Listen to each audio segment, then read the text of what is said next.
Good morning.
It has become a much darker world for gay people since you last streamed. I know!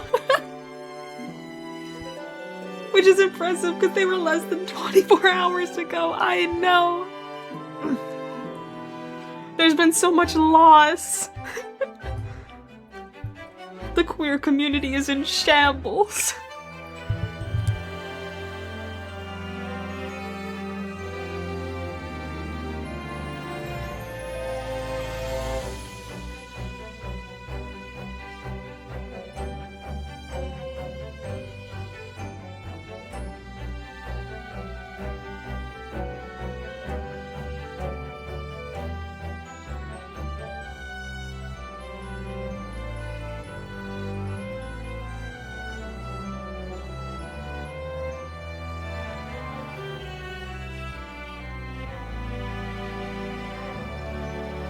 Yeah, I heard about Tim Curry just now. It's devastating.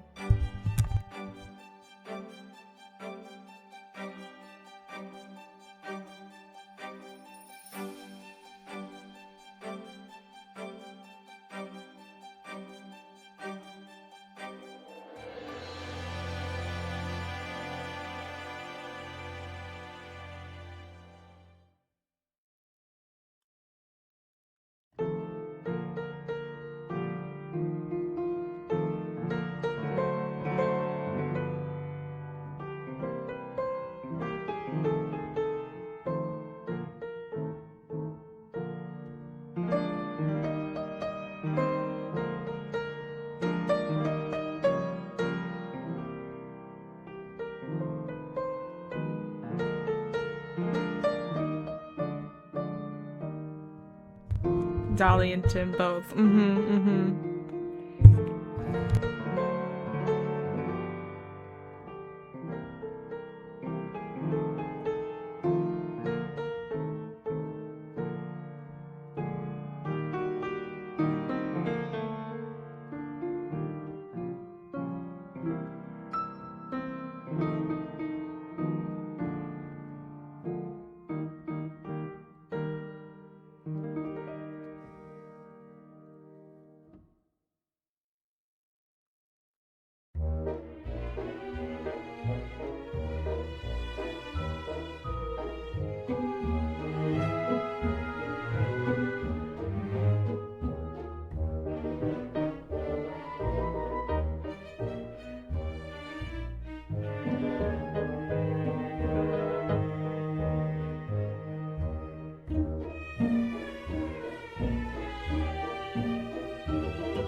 Hello everyone! Welcome on in to the stream. Hope everyone's doing good. Doing alright. Today is the final Ace Attorney stream on this channel until the next Ace Attorney game one day comes out. Time to see what twists and turns await us in the thrilling conclusion of Professor Layton versus Phoenix Wright. I'm very excited to see how this ends. Every time.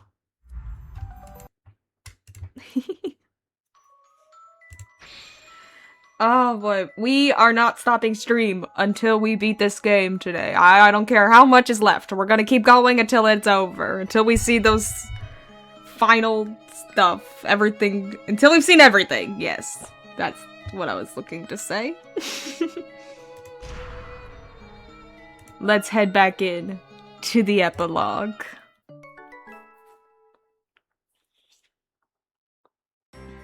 Sorry, phone didn't like me getting back in car.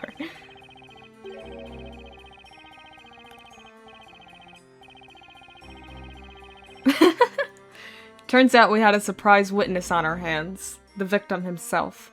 The storyteller. Then again, nothing surprises me anymore. The secret behind Labyrinthia, the legendary fire, witches, magic, and finally, Bazella.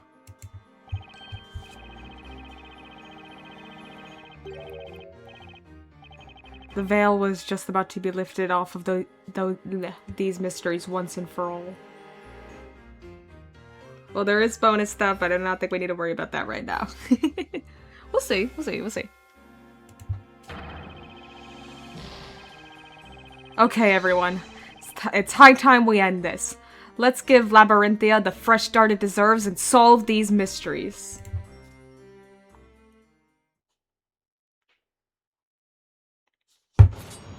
The cross-examination. The story ending with a wild pile of BS to explain the mysteries is their practice for the Great Ace Attorneys ending. Alright, let's reread this testimony. The Shome stuff. I was just a little girl then. It happened during the annual fire festival. Everyone was gathered in the town square for the fire festival, and I was watching them from the bell tower. The great witch Bazella awoke within me and brought calamity upon the town. An enormous fire dragon appeared. I was trembling with fear, terrified by what I had summoned. Okay, I already know what I want to press. Alright then. Nick? Mr. Cantabella wrote this town's story, right? Well, yeah. So he's the author, and he's saying that Bazella doesn't exist. That's right. Everyone was trapped in those signal or other stuff. I never read anything about the fire festival. If that's the case, then there's no point to this whole trial. We know that, but that's not good enough to end it. But why? The professor has taken on the role of Inquisitor in this trial in order to get Mr. Cantabella to testify. He wants to get to the bottom of this mystery. And learn the whole truth. Besides, I think this will be in Aspella's best interest too. I trust the professor's judgment on this, so I'll carry on with the cross-examination. Well, I trust you, Nick. I'm sure you know what you're doing. Alright, so I want to press the fire dragon statement. Hold it! Can you tell me more about that fire dragon? That monstrous image is still so vivid. It looked just like the one that attacked Dad this evening. I've done something terrible again. Then you are sure that the fire dragon you saw more than 10 years ago and the one summoned this evening were exactly the same. I trust you, Nick. The nicest thing anyone has said to him all game. Yes, they were definitely the same. Oh. Well, Mr. Storyteller's over there shaking his head and hiding his face, so... Hang on! Is something wrong, Mr. Cantabella? It's impossible. There's no such thing as magic. You never believe me, Dad. I don't know why you have to be like this. There was a time when things were different. Oh! Spella, what are you saying? Don't pose up like that. Look at them. It's like a common argument between a teenager and a parent.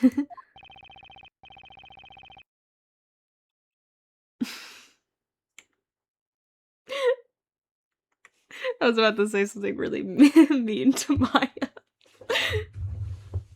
What does she know?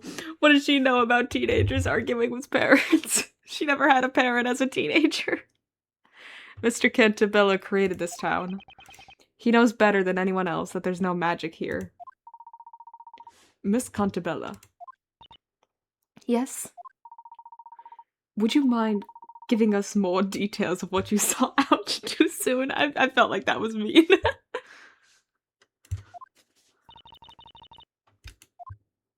I made the same joke in my head. Could I borrow a sheet of parchment and a pencil? I think it'll be better if I draw it. Your request shall be granted. Bring parchment and a pencil for the witness immediately.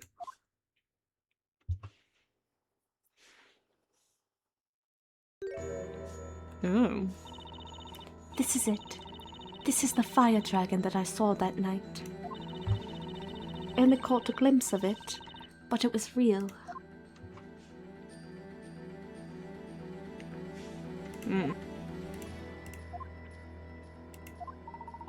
I must say, it does closely resemble the supposedly magical creature we witnessed this evening.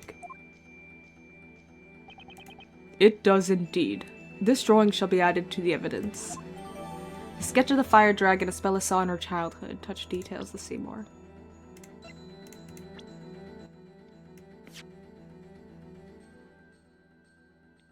Okay. This is a farce. What happened over a decade ago? Was the town really destroyed by a fire dragon? Discovering the truth about the dragon shall be our next objective. Witness, continue the testimony. Yes, my lord. Okay. Let's press the rest of her statements then. Do you remember what age you were then? I'm not quite sure, but I... God damn it!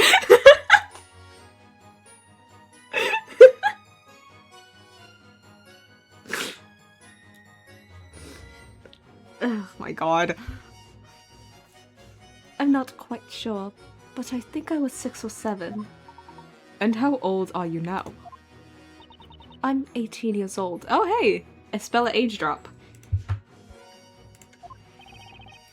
That means those events did take place more than 10 years ago. It's very odd that you have memory.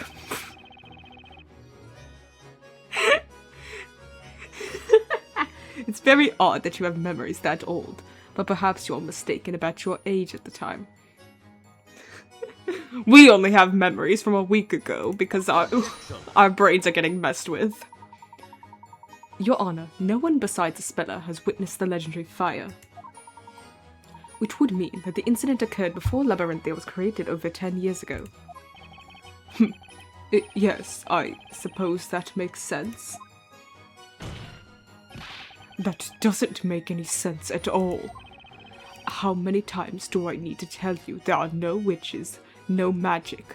The legendary fire is just a story. This interrogation serves no purpose.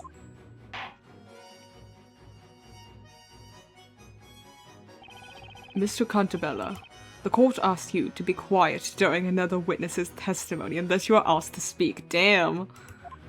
Damn, they're really laying it into the storyteller.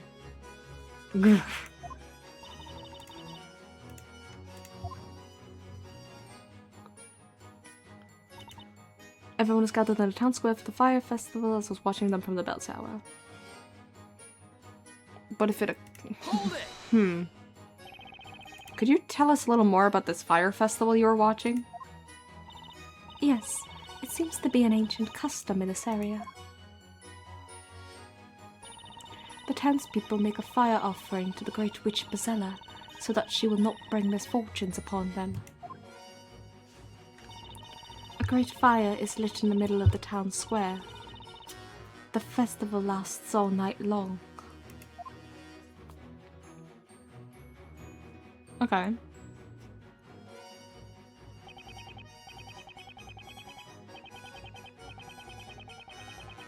That's correct. The festival takes place once every year. It is quite magnificent, with all the townsfolk assembled in the square. Unless...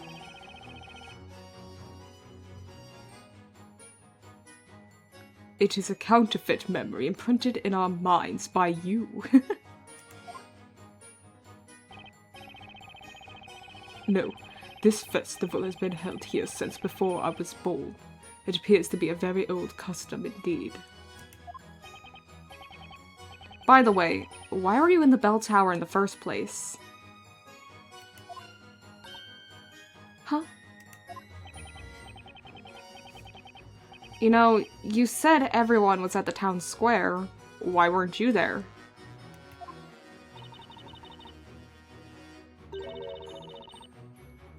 I can't remember. I probably went there because Bazella awoke within me. Despite having vivid memories of the fire, you do not remember much of anything else that occurred at the time. Yes. I was at the top of the bell tower, looking down at the people in the town square. Aww. Cute. Someone was with me there. Ah, that's right, it was Eve. Eve. Her black cat, huh? I didn't think Eve was that old. Well then.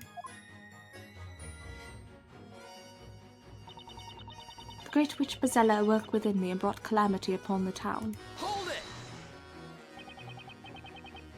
Do you remember casting a spell?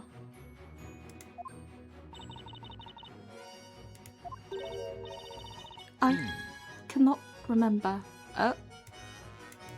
It's the storyteller. Hang on!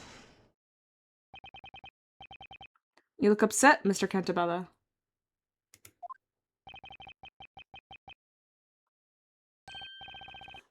Pardon me. Did you want something? I'd like to know what you think about Espella's last statement.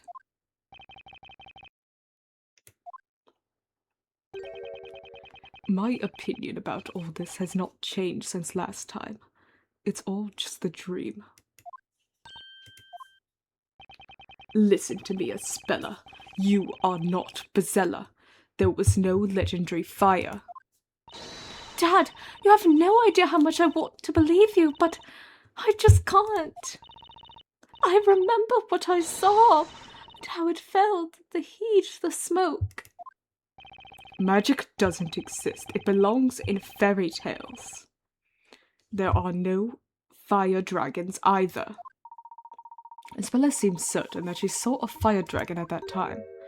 However, as long as we do not have any evidence to support or disprove this claim, we cannot make any progress.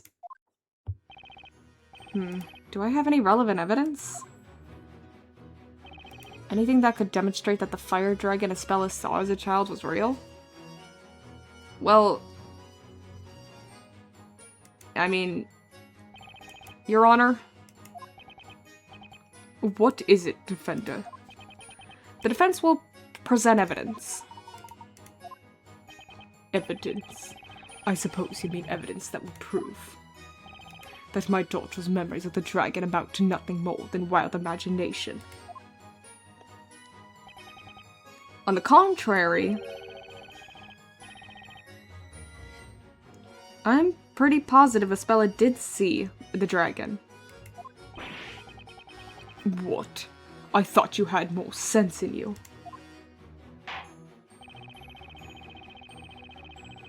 Well, aren't we all curious about what the defense has got to show us? Present evidence that proves a dragon appeared in this town over 10 years ago. Assuming it's the fire dragon sketch that we just got. I don't see what else it would be. Take that! It is, of course, Espella's drawing of the dragon. It's impossible to draw a dragon with so much detail unless you've actually seen it. Yes, I was thinking that, because she wasn't conscious for the viewing of the dragon that just happened. She was knocked out. Indeed. And it looks very much like the fire dragon we saw this evening. It cannot be a mere coincidence. You can't possibly use that drawing as evidence. And why not? Because she could have just drawn the dragon from this evening. No, she was out cold. Dad, why don't you believe me? I saw that dragon when I was little. This town is my creation. I know everything about it. And I assure you there's no magic.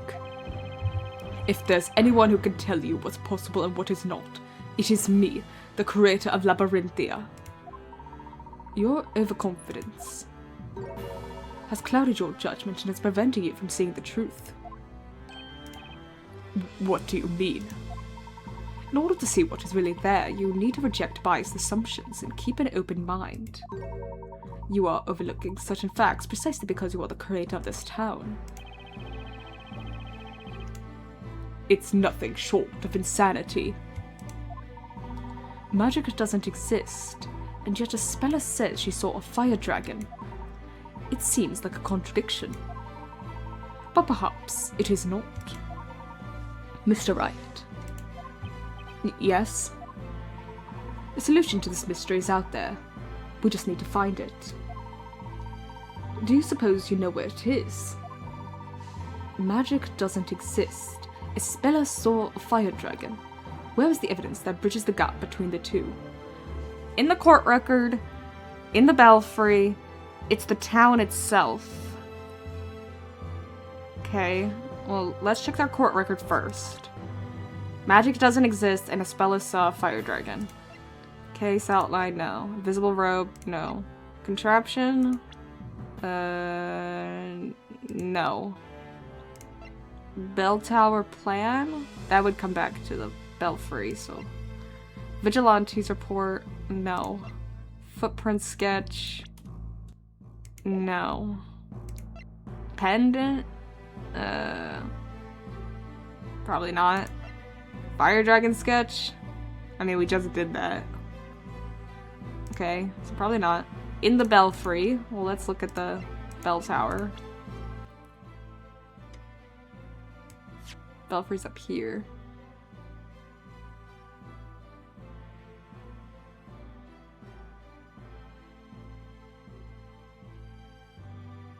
Oh yeah, that's where she was. Maybe there was something there. It's the town itself. It's one of these two.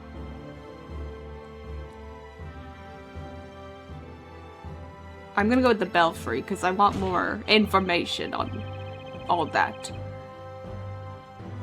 I want to know what... Because there's something there. There's only one way to explain this contradiction. Aspella somehow saw the dragon, but it wasn't a magical creature. Then will you just tell us what it was?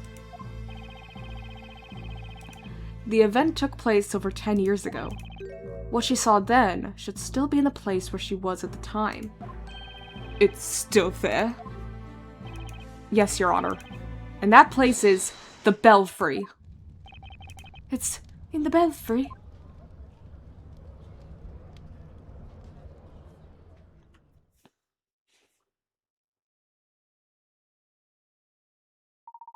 Over 10 years ago. The witness was standing somewhere around here when she saw a fire dragon. Am I correct? Yes, Mr. Layton. However, what was it that you actually saw then? Let us see if we can find the answer to that question. Why not? Go ahead and try. But I have warned you that it's futile. You will find nothing here. Well, it happened a long time ago. Whatever she saw might not be there anymore. And if we want to see exactly what she saw at the time, we'll need to set the whole town on fire. Want me to go get matches? Maya? No arson today. I may be an attorney, but even I couldn't clear you of the charges if you actually committed such a crime, Maya. Maya! Don't even joke about it! You've gone to jail for less. I'll pretend I did not hear that. Shall we begin?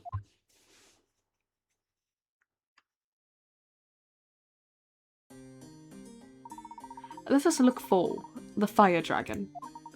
We can see the whole town from here. I see darkness. Look in every direction for something that would resemble Miss Cantabella's drawing. Okay, stop spinning me. I'm getting dizzy. Oh, okay. Oh, is it that? Ooh. Ooh. Oh, found it! Take that! Aspella, can you have a look at this? It looks like the dragon was hiding in here after all. Oh, this is... Hey, that's identical to the one Aspella drew. That really burned in her memory. But, it's not the fire dragon. The fire dragon was a creature made of flames. It was so big it could swallow this whole tower. This is just some tiny fretwork.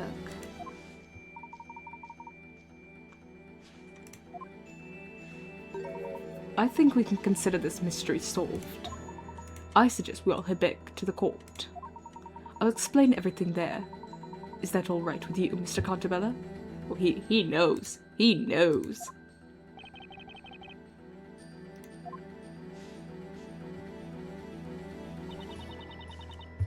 What's gotten into Mr. Cantabella? He looks paler than you do With the cold, because I think he knows.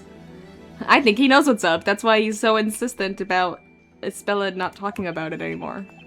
I have no idea. Let's follow the others back to the courtroom.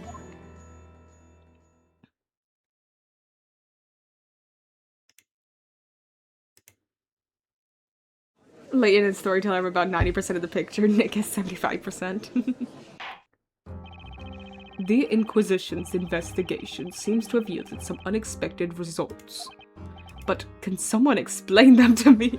I'm so confused all the time. Your Honor, the Inquisition will interpret the results of its investigation. Witness. You said you were about 6 years old at the time of that incident. The man's cold, though. The judge is 6%. Yes, that's right. Did you see the moment the dragon appeared above the town? Huh? No, I don't remember. I remember seeing at some point it was like a flash. The town was ablaze and this fiery beast was hovering above it. Then when you noticed the dragon, the town was already engulfed by flames. Yes. That information completes the picture. Miss Cantabella's statement has offered me an insight into the true story of the fire dragon. Over 10 years ago. Oh, baby Isabella. Miss Cantabella was in the belfry unconscious. What events led to this? Perhaps we will discover that in due course. When she awoke, the whole town was on fire. Having inhaled much smoke, she was still dazed. She was only vaguely aware of her surroundings when she looked up, alarmed by the scorching heat. Unable to stand, she was on her knees. And then she saw something she would remember her whole life.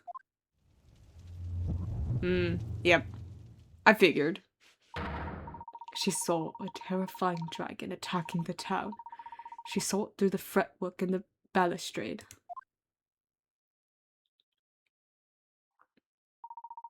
The shape of a dragon against the backdrop of the town being swallowed up by the flames became imprinted in her memory. That is the truth about the fire dragon. This is what I've deduced. But who started the fire? It wasn't a monster? Miss Cantabella, the illustration you have drawn for us bears an uncanny resemblance to the fretwork in the belfry. You saw the dragon when you were confused, possibly mildly asphyxiated from the smoke. There was no magic and no magical beast. You believe a stranger, but not your father? He's so salty. That's so typical of teenagers. You should have listened to me. And now that all the mysteries have been unraveled, can we not end this trial and go home? Objection. I don't think they all have been unraveled. As much as we'd all like to, I'm afraid it is still a bit too early for that. It's only been 34 minutes, Mr. Storyteller. What else do you want from us? There is just one more problem I'd like to solve tonight. One more? What on earth could it be? Miss Cantabella, we've ascertained that you were in the belfry when you saw the dragon. However, that creates a new question. How did you get there? Oh, I haven't thought of that. Yeah, neither have Oh! As expected of an ace attorney, Mr. Wright seems to have noticed the problem too at last. In order to access the belfry, you need to use the bell tower mechanism.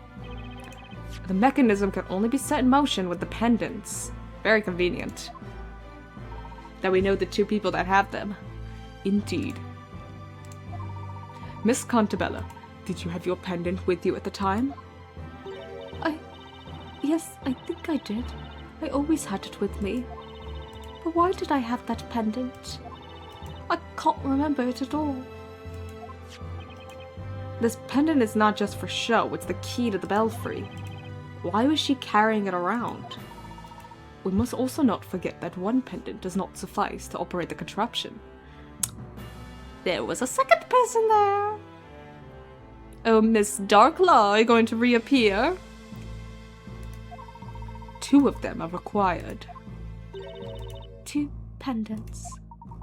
Miss Contabella, are you certain that you were alone in the belfry? No, I wasn't alone. I was there with a friend. What friend? Eve. Eve doesn't count! Eve, where did you go off to? The friend you mentioned. Was it this cat?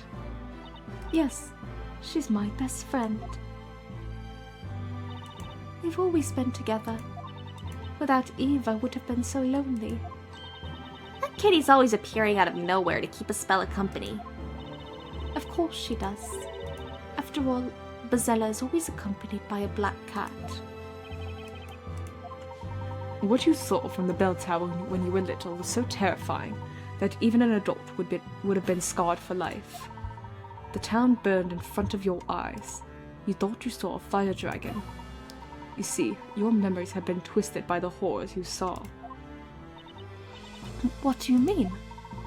The dragon you saw wasn't real, and I suspect that Eve wasn't there either. That the friend who was with you in the bell tower might not have been that cat. No, it was her! It was Eve, my only friend. I feel like your memories have been afflicted, Mrs. Bella. I feel like you don't remember your childhood friend. Good thing I'm pretty sure Layton should still have that photograph that he's been holding on to this whole time. Miss Contabella, the pendant needed to access the belfry is too large for a cat. Are you following? If Eve was with you, it would have been impossible for you to enter the belfry. Wait. Inquisitor, where is all this going? You have no right to tamper with my daughter's memories. Oh, says you! It's coming from you! Yeah! Thank you, Layton.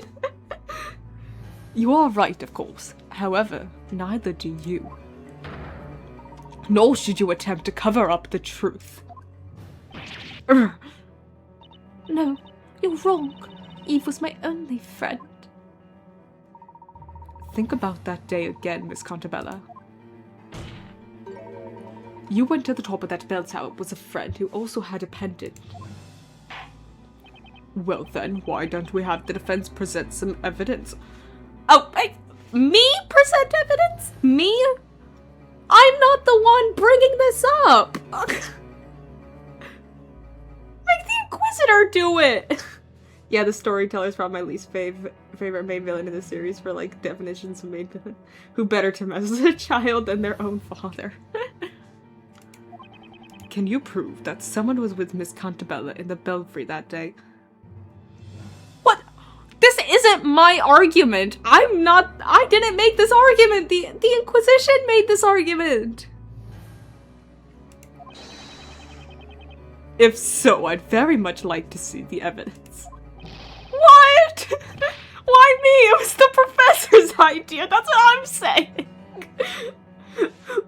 Why do I have to do it? This doesn't help me. I have nothing on the legendary fire. Why ask me for proof? Right, I suppose you wouldn't have any proof. Not one of us remembers that incident. I've had enough of this, Your Honor. You have no grounds to continue this trial. Honestly, in both series, but like regardless, it's either him or Darklaw.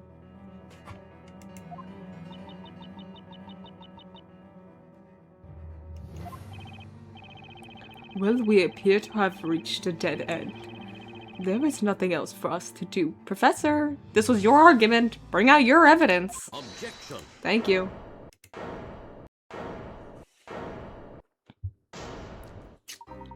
Please hold on, Your Honor. Oh, what's this all of a sudden? Inquisitor Layton? The defense does not have the necessary evidence, but someone else does.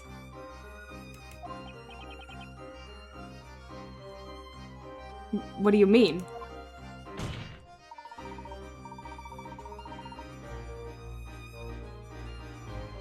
This time, the Inquisition will present its evidence.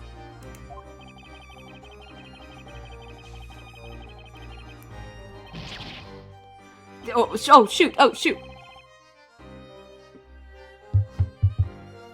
The Inquisition will present evidence? Huh? Wait, seriously? That just autoplayed, and I missed it because I was looking away. And Dark leaks out because I can say Dark Law where ends means it makes me giggle. Despite this game's flaws, I still love it. I'm having lots of fun with it. You son of a witch. Damn. This is what you wanted from the very start, isn't it?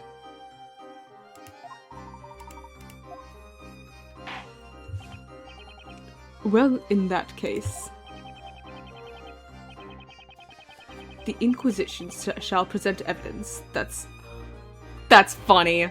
Whoa, so we're in Layton's court record now? That's funny. We get to see the prosecutor's secret evidence.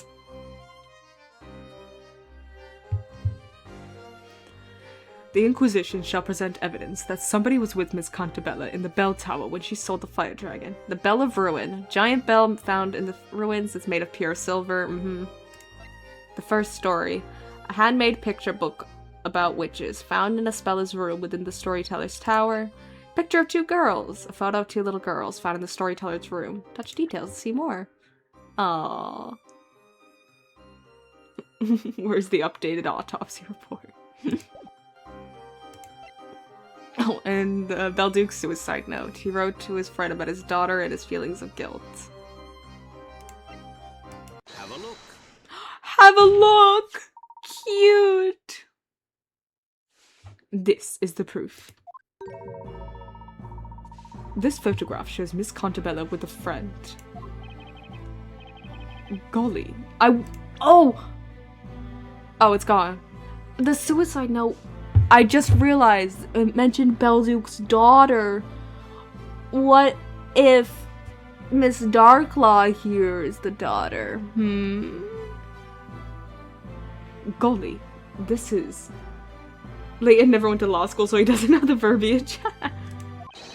This is the finest illustration I have ever seen. It's a photograph.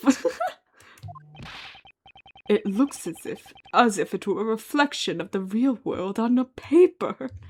Storyteller, look what you did to these people! Tell me, who created this exquisite work of art? Well, Your Honor, I understand you are fascinated, but let us focus on what this picture shows. This picture was found in the storyteller's tower. Mr. Cantabella, we have taken the liberty of borrowing it for this trial. It's enough to look away for a second and you've already caused trouble. Professor? Aren't photographs against the rules? I mean, this is supposed to be a medieval setting. The game artists did. Man, who cares? Phoenix is like, all their minds are already broken. Who cares if they get broken some more? What's important now is helping Miss Cantabella to grasp the truth. And in the...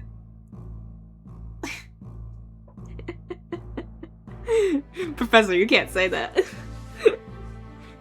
Professor, no. And in this case, the end justifies the means. Please take a close look at the 2 girls in this picture. Okay, fair, Professor. Dark law where ends means. Each of them is wearing a pendant. Why, that's so. These are the belfry contraption pendants. We know that one of these girls is Miss Contabella. I know who the other girl is. It's kind of obvious. But then, who is the other girl? Accused. Do you have any idea? Yes. Espella? Are you okay? Alternative, we aren't in the dark law, age of the law, where the ends justify the means yet, Professor. It hasn't happened yet. It hasn't happened.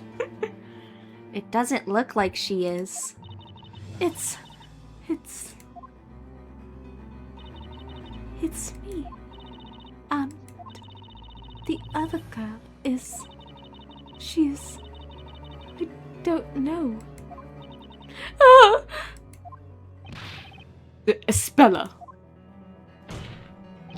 Your Honor, stop this trial. Stop it right now. Can't you see you're driving Espella into insanity? Objection. It's just the opposite, Mr. Contabella. We're making her sane. If we turn away from the truth now,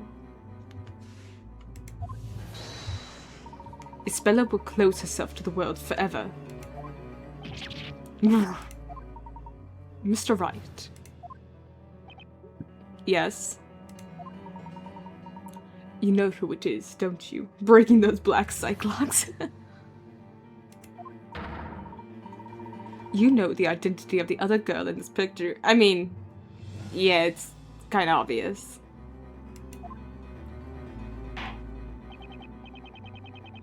Is that so? If the defense knows that, tell us all who this other girl is. It's Kira! Take that! I'm thinking it's High Inquisitor Darklaw.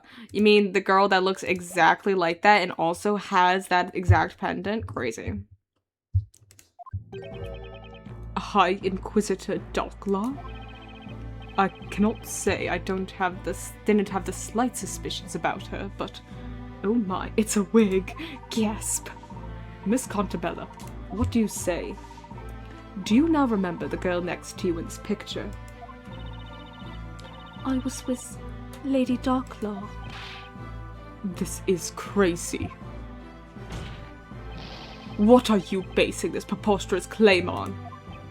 But, Mr. Contabella, this girl closely resembles the High Inquisitor. It looks exactly like her. Resembles? That's just your personal opinion. It's meaningless in a court of law. Objection! Anime characters keeping their hairstyles over the years so they're still recognizable. If you want evidence, I've got it. What? The definitive proof that the girl in the picture is High Inquisitor Darklaw is, yeah, I mean. And this is the proof it was the High Inquisitor. The pendant needed for the contraption in the bell tower. I have Miss Darklaw's testimony here. She said this pendant was hers. And so, the other girl in the picture is definitely Miss Darklaw. Is it really? Thanks, Eve.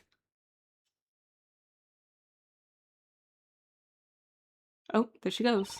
Eve, where are you going? Oh.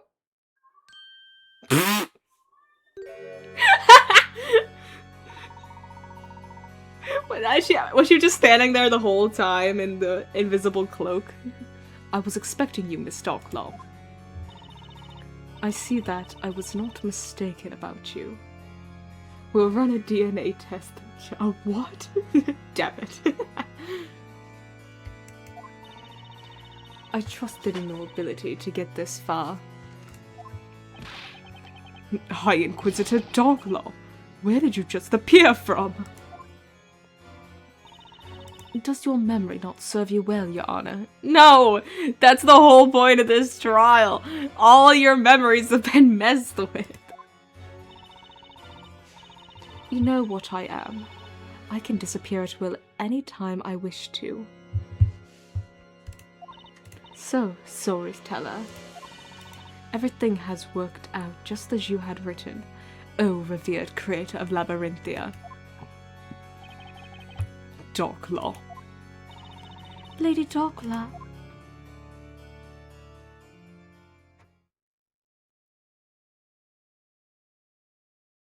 Oh, she's standing very far from them. Miss Darklaw, did you enter the belfry with Miss Cantabella when you were little? Yes, I did. Then you have memories of events from before 10 years ago? I certainly do.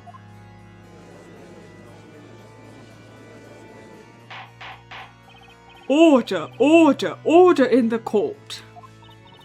Lady Darklaw, you were with me? Your memories have been suppressed by that man. But I was with Eve. Eve, huh? Eve the black cat. Yes, she has always been my dear friend. She was by my side on that day too. What a bizarre coincidence. Darklaw isn't my real name. Oh my god.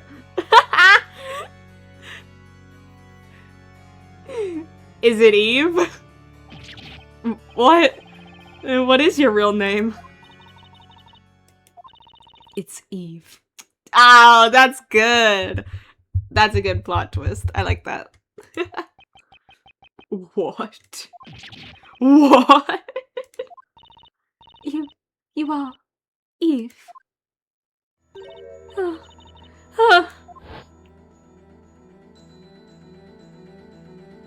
Oh. Oh, check out this clip. Oh no. Hold on.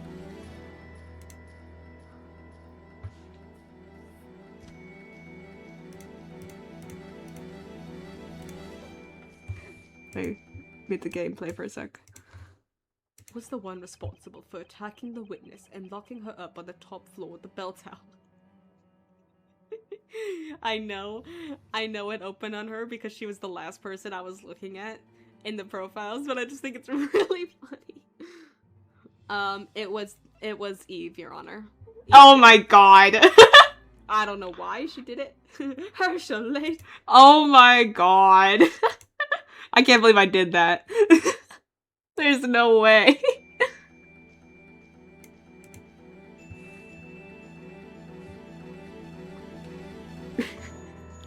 I was joking about the cat. I didn't know Darklaw's real name was gonna be Eve.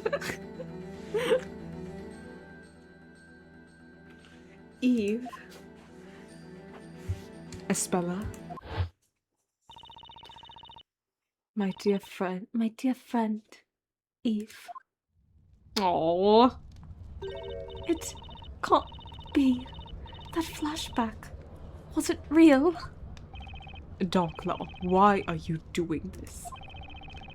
Are you trying to undo everything I have accomplished in the past 10 years? No, you have already ruined everything yourself. Damn! Destroy him! What is it that you want?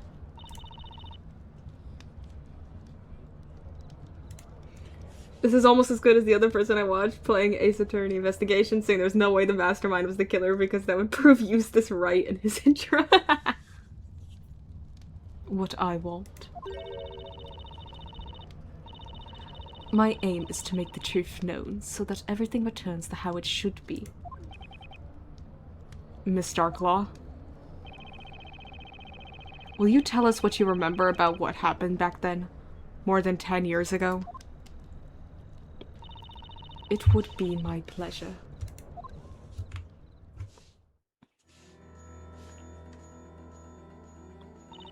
It was the day of the fire festival.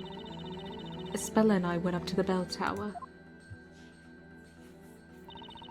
The wind was strong that day. When the sun had set, the festival began. It's true, the whole town burned down that day. The fire consumed buildings and people, turning them into ashes. We were the only survivors. Oh my god. We stayed in the belfry while the world below us was being eaten up by hungry flames. Damn.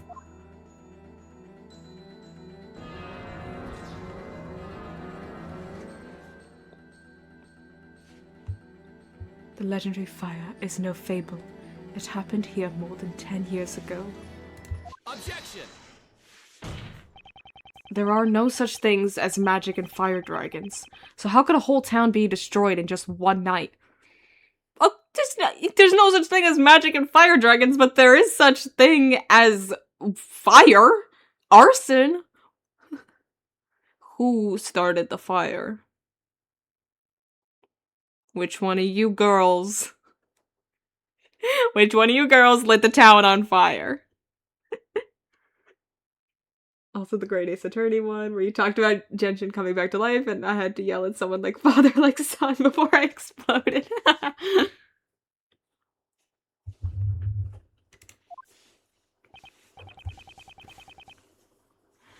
Yes, that's something I'd like to know as well. Even if we assume the celebratory fires got out of control, surely the whole town wouldn't have perished like that. Now it all makes sense. That was the missing piece of this puzzle. What do you mean, Professor?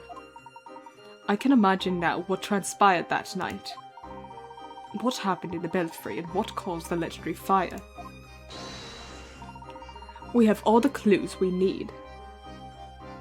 Espella does look a lot like Venus the Firecracker Seller. Coincidence?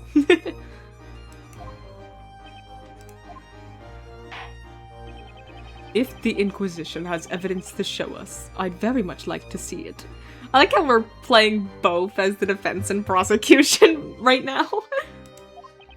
What caused the legendary fire? Okay, well,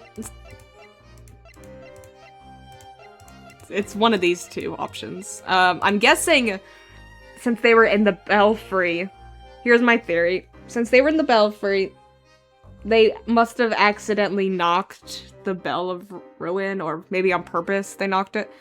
And that's because we know Espella was found unconscious, so the bell was probably rug, and that's why she fell unconscious. It probably also knocked out the town, and that's what caused the fire spread. That makes sense. That makes sense. Have a look. Have a look. The cause of the fire is in the belfry. It was the bell. That bell had been made by the natives and later sealed underground. It was called the Bell of Ruin. The Bell of Ruin. By the way, why does this bell have such an ominous name? Because it knocks everyone out because it's made of silver. Could it be because it's made of pure silver? Pure silver? Exactly. Mr. Contabella has told us earlier that everyone who lives here has a very peculiar condition. This condition makes people fall unconscious upon the sound of a certain metal being struck. And that metal is pure silver. Yes. And we've been told the condition is brought about by drinking the groundwater. Indeed. That bell was also the reason why the original inhabitants of this area decided to forsake it.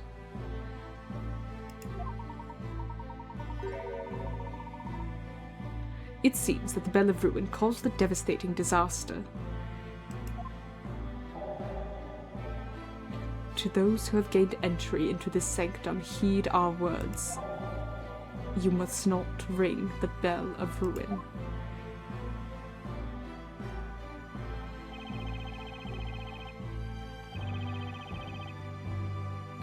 I can't help but wonder what disaster this bell had caused.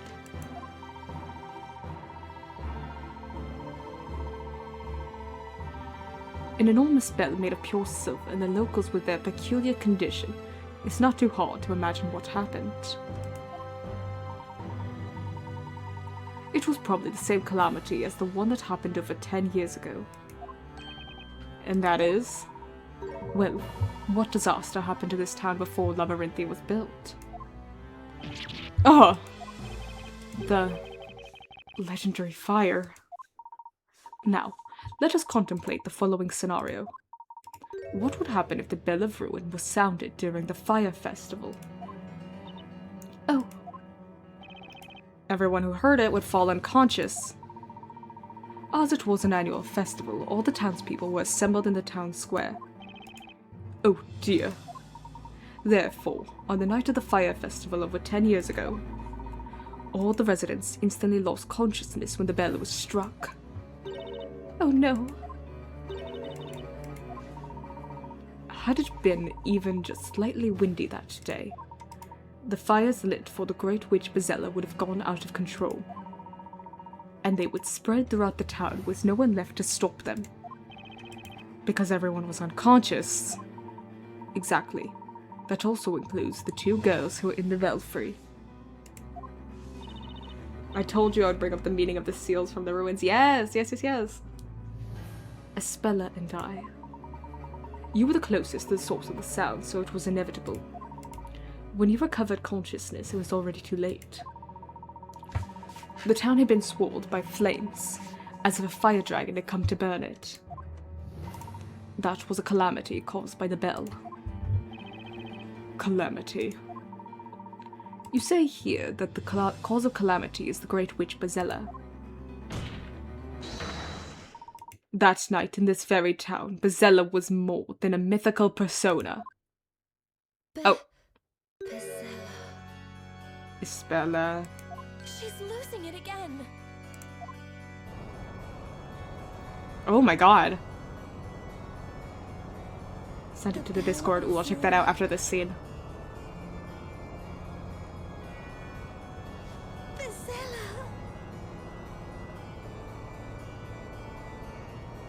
Ooh.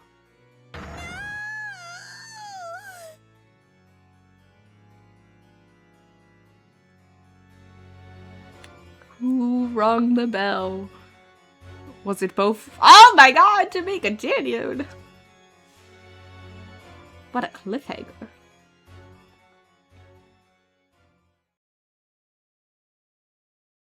Yes, I want to save. 38 hours.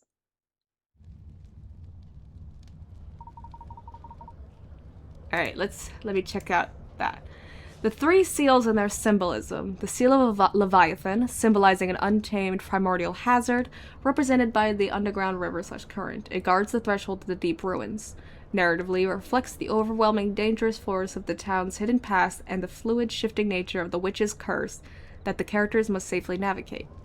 The seal of despair, represented as a twisting maze. It symbolizes the psychological trap and hopelessness tied to the town of Labyrinthia.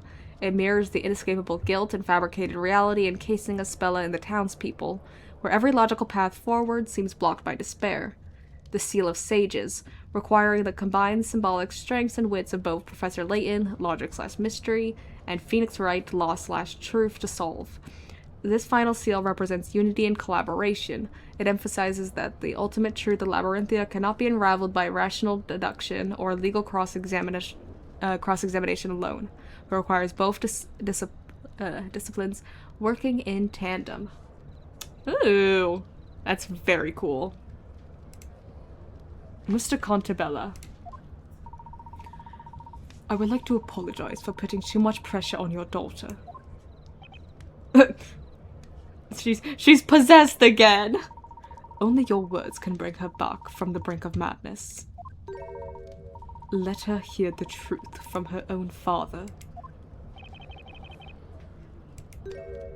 All according to your plan, Layton. You've driven Espella into a corner in order to push me to the wall.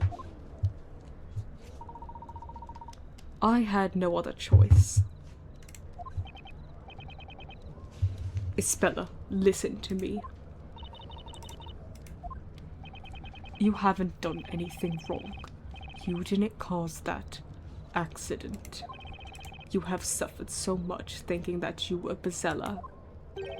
I must take the blame for that. You, Mr. Contabella. I sacrificed everything to make up for what I've done. But all I managed to do was inflict more pain upon others. Is that not so, Dark Law? Now that you are willing to talk, Mr. Contabella, would you mind telling us your story? Yours, as well as the Speller's and Miss Darklaw's. Very well. This story, too, began when I was a young lad. When Newton and I were still youths, full of dreams and hope. As you already know, we discovered the underground ruins, and deep within them lay that accursed bell. The Bell of Ruin. At the time, we still lacked the knowledge to decipher any of the writings we found there.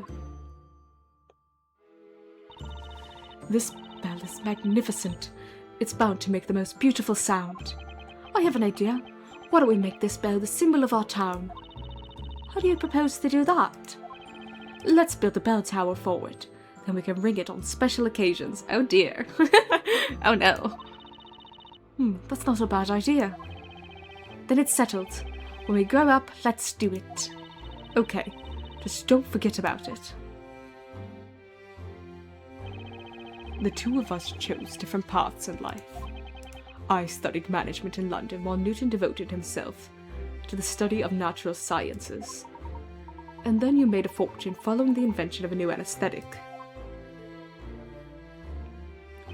We both got married around that time, and each of us had a daughter. You mean Espella was born shortly after your company gained funding?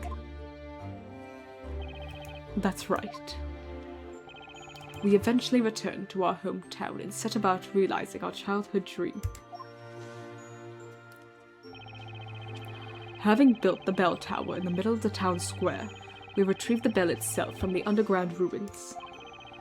We aspired to make it a symbol of prosperity for this unindustrialized town.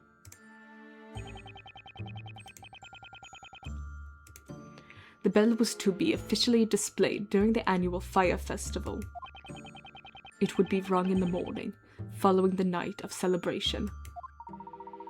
Pardon the interruption, but at the time, were you aware of the meaning behind the bell's name? Obviously, we were not. Thinking back to my ignorance at the time, a chill now runs down my spine. Newton and I went to the bell tower the day before the festival. Only one more day to go. We've waited a long time for this. That we have. This town will no longer be the same after tomorrow. I guess that was true. The bell weighed so much that ringing it was not easy. We tackled that problem by constructing a special mechanism, which we installed in the belfry. Daddy, I want to hear the bell. Can I make it ring? Oh no. Daddy, please, let me ring it. Espella, who was there with us, was utterly enchanted by the bell. She wasn't a bad child, but she was very stubborn and would rarely listen to me when she wanted something. I told her a story to try and convince her to leave the bell alone. Espella, listen carefully. You mustn't ring this bell. But why? Why can't I, Daddy? You know about Bezella the witch. Oh my god. Uh-huh. She's an evil fire witch who uses magic to hurt people. If you ring the spell, Bezella will come out and possess you. Oh my god. Possess me? You mean I'll turn into Bezella? That's right, Espella. When Bezella possesses someone, she uses them to do terrible things. This is a horrible story to get her to not touch the bell. That's why you must never ring this bell, sweetheart. I understand, Daddy. There's a good girl.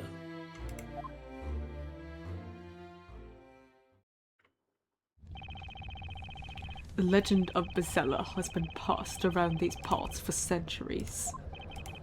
It probably originated from beliefs of the tribes that populated this area in the past. What I told Espella was just a silly story that I invented for the occasion. Yeah, and look at what you did. You freaking traumatized her. It was only meant to stop her from ringing the bell. I could not have imagined that it would have such far-reaching consequences. It's all coming back to me now. I remember that day. On the day of the fire festival, just around the time when the preparations ended and everything was about to begin. I sneaked out of our house. I took Mum's pendant with me. Your mother's pendant? Do you mean this one? Yes, it belonged to my mum. We needed to limit access to the bell, so we made the 2 keys. We decided to make them into pendants and each gave one to our respective wives. Both are needed in order to access the belfry. What happened to the wives? I saw you and Mr. Belduke use them, so I told Eve to meet me at the bell tower. Daddy says Bezella will come out if I ring the bell, but if I do it just a little. Oh, Espella. I want to try it while the festival is going on. I hope Eve doesn't forget her mum's pendant. Mm-hmm. Yep. Oh, I saw that coming. So it is just as I thought. Miss Docklaw, you are Mr. Belduke's daughter. Well done, Inquisitor. I was almost afraid you would fail to make that connection. I made the connection a while ago. What in the... This is too much for one day! Order in the court! Lady Docklaw, you mean to say that you're Sir Belduke's daughter? Yes.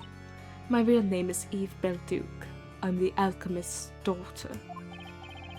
This is unbelievable. I also sneaked out of my house that evening, clutching my mother's pendant in my hand. I did just as you asked me to, did I not, Espella? Is this why she has so much resentment towards her? Oh my god. Espella, my mum's going to be so angry if she notices I took the pendant. Oh my gosh. Don't worry so much. I just really want to ring that bell. I want to hear it.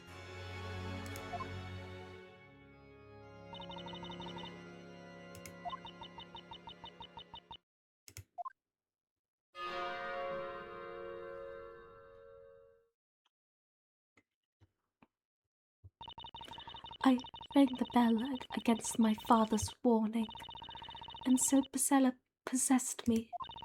Because of me, the town, and everyone in it. They're all gone. No, it's not your fault. Stop blaming yourself. Supposedly, the former inhabitants of this area also used to fall unconscious upon the sound of that bell. Perhaps they experienced a similar nightmare. It was I who brought the Bell of Ruin into this town. The one to blame for this calamity is not some witch, it's me. I brought destruction upon this town. I am Bezella. Espella, you're going to drive your dad crazy if you keep repeating that!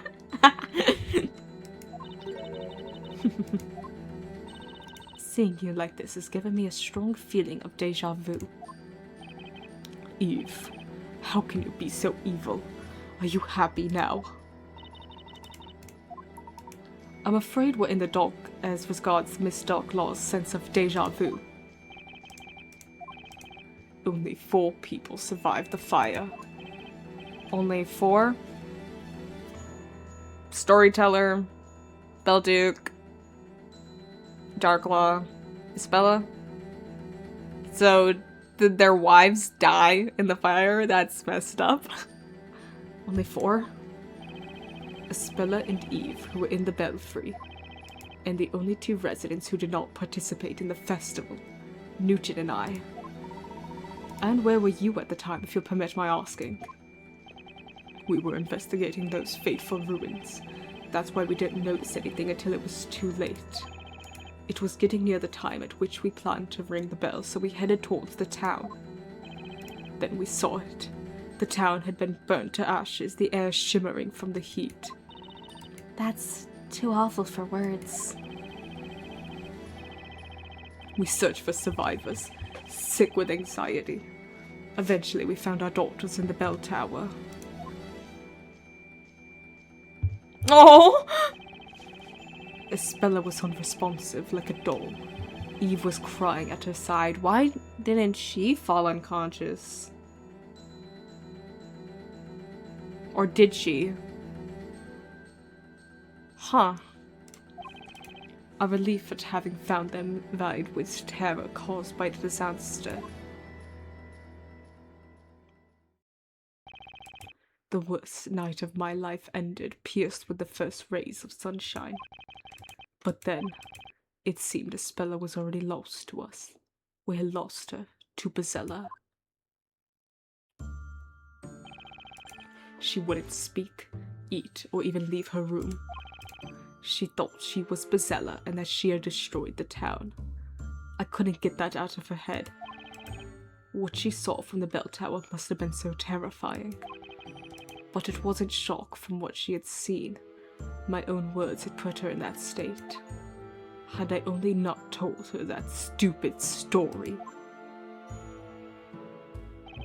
We had been grasping at straws, trying to find a way to save Espella's mind. But whatever we did, her eyes would remain impassive and empty, like this. In the end, I came upon a certain idea that offered us a glimpse of hope. What was it? The suspense, it's too much for my aging heart. I believe I may know what it was. It was the only way to get through to a little Espella. Inquisition, what are you talking about? What was Mr. Contabella's idea for saving his daughter from insanity? Probably not the suicide note. I'm guessing the first story. Have a look. We discovered this in Espella's room. And that is... It's a handmade picture book. The illustrations and handwriting are truly exquisite.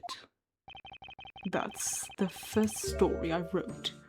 I made it for Espella after that dreadful fire.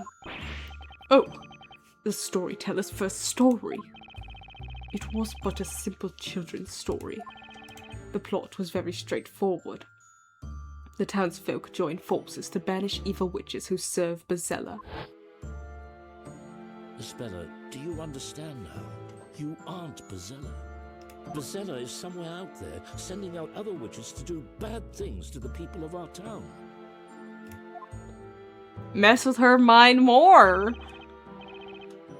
Witches' magic, the town perishing in flames. Espella was mentally broken and I couldn't get through to her in any other way.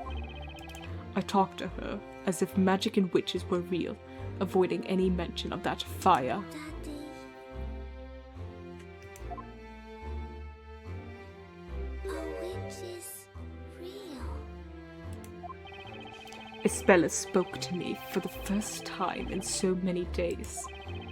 I was beyond myself with joy and replied without thinking. Oh, yes, they are. They're hiding in the town, among the people. But it's just a fairy tale. I was desperate. I feared she would close herself off to me again. Now, in hindsight, I see what an utter fool I was. I made an irreversible mistake yet again. No, it's not. Everything your daddy writes comes true. Oh my gosh. The bad witches will get their comeuppance. I will write a story about it. And so I wrote another story for my daughter. A story about mischievous witches getting caught. This time I had the story acted out in front of Isabella. You had it acted out? Back then, I wasn't the only one tormenting myself over the mental state of my daughter. Newton was going through hell too. His own daughter had been badly scarred by the event. Isn't that right, Eve? My father and I repaired a building that had survived the fire and continued to live in this town. Isabella wasn't even able to leave her room. We couldn't leave her behind when she needed all the help she could get. Mr. Contabella showed us this book one day. Then, he made an unusual request of us. I'd like to make this story real. Would you be willing to help me do so?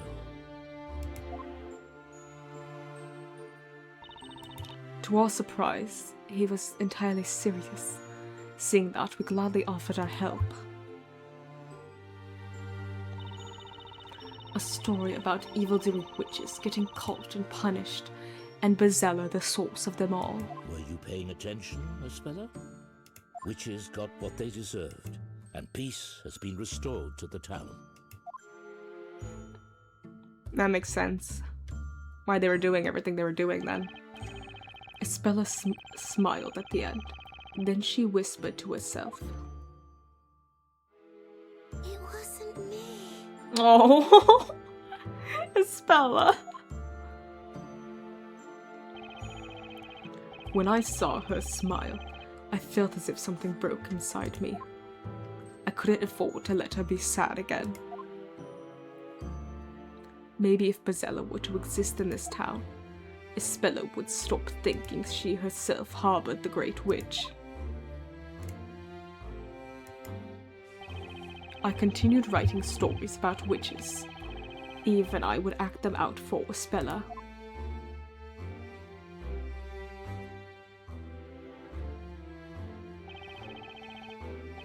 And gradually, the number of characters in my stories increased.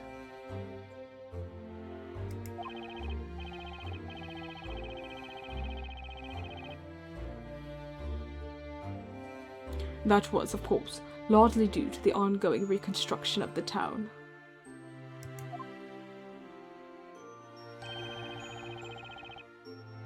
How much reconstruction? It wasn't anything on a big scale. I simply paid people to move in and act out their roles. But I began to think that I would need more than that. The story had to be real. Messed up evil. To make a lie seem true, you resorted to even more lies. Yes, I was certain that was the only way.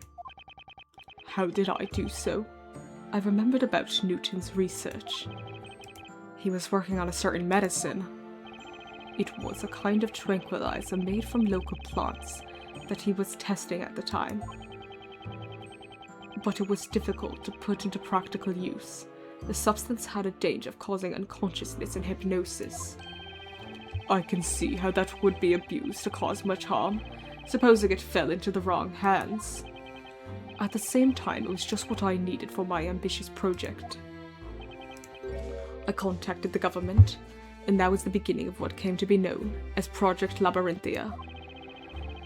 A town with human test subjects, all in a state of long-term hypnosis. Yep. You devised the plan solely for the sake of your daughter. Yes. We acquired the land which had been laid to waste by the fire. The new town was slowly become populated. Gradually, the rules of Labyrinthia were established. It was to be a town where magic and witches were a reality to the residents. All of this was possible thanks to the drug. The test subjects were exposed to it through the ink used to pen the story, right? That's right. It was the dangerous drug developed by Newton. About 10 years have passed since then. Even now, the town continues to change.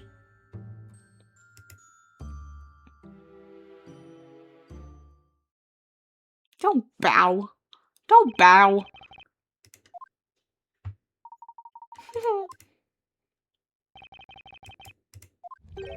Project Labyrinthia. And all this was done for one girl. Isabella was only able to be herself when she lived within my story. Oh, the irony of it. Only within a world in which Bezella was real could Isabella's tragic memories be sealed. All this while, Eve was assisting me. I was the first shade. As soon as the story began, I disappeared from the scene. If Isabella was to see some magic, then someone had to don this robe. That's the robe of invisibility. I gave Isabella new memories so that she could live in this town with everyone else. I also sealed the memory of her friend Eve. What? My existence was too strongly connected to her memory of the fire. Afterwards, I returned as Darklaw, a stranger to Isabella. But even if you were doing this for Isabela's sake, that's just going too far. I made that choice. I do not regret the past 10 years. Huh. Meanwhile, my father was supporting Labyrinthia from behind the scenes in his own way. Do you mean his contributions as an alchemist? My father's knowledge of medicine was indispensable for this town to function. The hallucinogenic ink was my father's work as well. So it was. Newton and Eve sacrificed more than anyone else for the sake of Isabella in this town. I'll be forever indebted to them. We wanted to save Isabella just like you. So then why did you suddenly turn on her? But then, there's still something I don't understand. Why were you trying to destroy this fake world? In the end, you chose to betray Isabella and Mr. Cantabella. No, but I've told you already, have I not? It was your revenge against Mr. Cantabella for choosing to end the story, correct? I wonder whether that was the true reason. Professor? Would Miss Belduke really betray them merely because she did not want the story to end? No, no way. I dare say there was another considerably more important reason. She had another reason? No need to frown in dismay, Mr. Wright. Please leave this to me. Well, then let's hear what the Inquisition has to say. What other reason led the witness to betray Mr. Cantabella? I'm gonna guess, yeah. Yeah. Have a look. This letter was Miss Belduke's real motive. What is this? I think I've seen it before. That's the letter written by Mr. Belduke for Mr. Cantabella. It's also Mr. Belduke's suicide note. My dear friend, I hope you can forgive me for leaving this world of my own will. What I have done cannot be forgiven. I can never escape from it. Something was tormenting Mr. Belduke. It became too much for him to bear and drove him to suicide. These past 10 years, I thought Father was glad to be helping Cantabella. But little did I know, he was suffering terrible anguish all that time.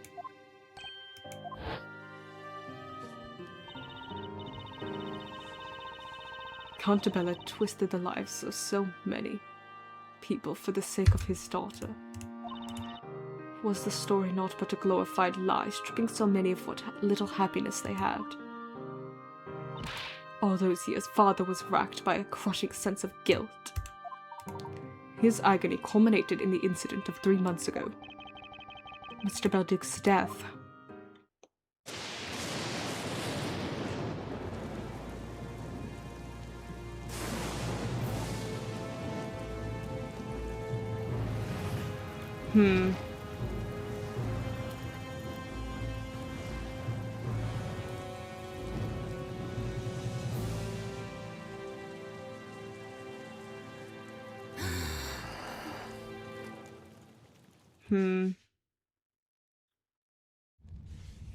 Saw someone complimenting an Ace Attorney song with just ignore when it plays, so I knew it was a 2-3 song before clicking.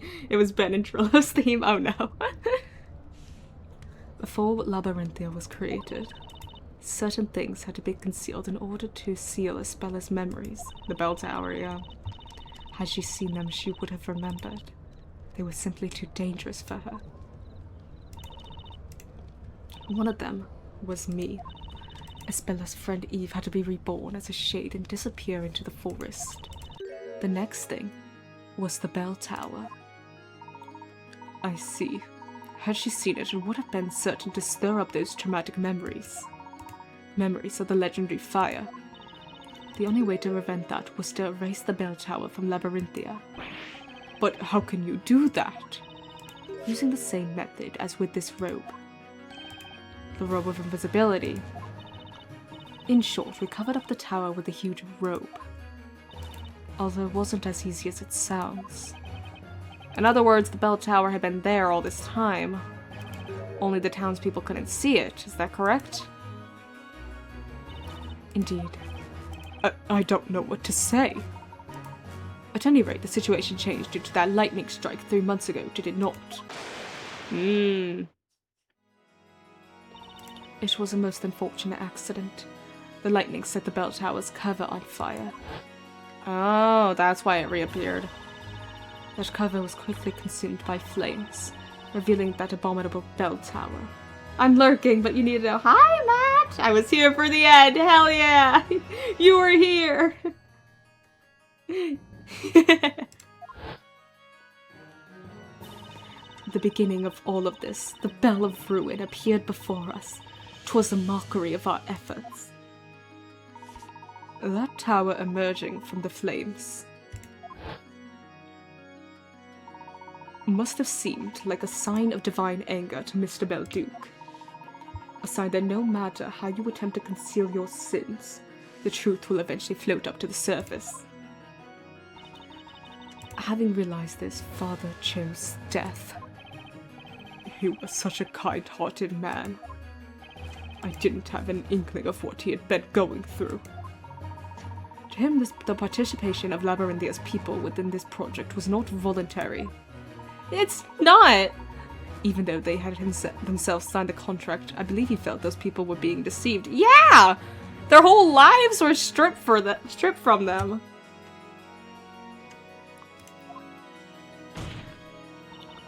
Father took his life because of you, Cantabella.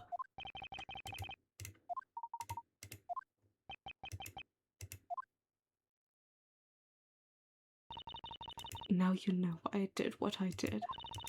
I lost my father 3 months ago. That day, my revenge began. Your revenge? The first step in my plan was to rewrite the story. What did you say? As president of Labyrlum Inc., you had to spend most of your time in London. Over the past few years, you were coming to Labyrinthia only for the parades. So naturally, I knew you would never notice if the story was slightly changed. That explains it. I couldn't help thinking there was something strange going on. Mr. Cantabella is Ispella's father, after all. He wouldn't have made Ispella a witch in his story. Ispella was a witch? When did that happen? You really did not know about all that going on? How could you have known after all? Let me fill you in on the details. Ispella has already been tried once within the Witch's Court. Impossible. Why? How could you? You knew the risk that would carry. Look at you. What a fine author of that grand story you are. You left all the work in Labyrinthia to me. Meanwhile, you were making millions for yourself in London. What a pathetic excuse for a father. You didn't even notice that your precious little Ispella was in such danger. Damn, Darklaw, get him.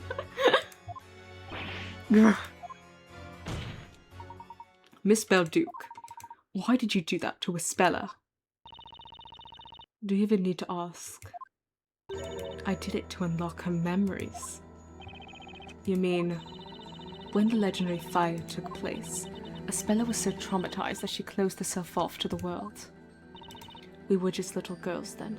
That tragic accident was too much for us to handle.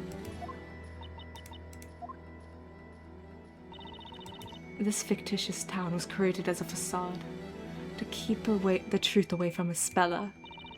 But the weight of all these lies led my father to his suicide. Despite that, the person responsible for all this carried on as if nothing had happened. I couldn't forgive him. As Belduke's bereaved daughter, I had to have my revenge against both Cantabellas. Judge, this is the whole truth. Now you know the true identity of Bezella. Objection.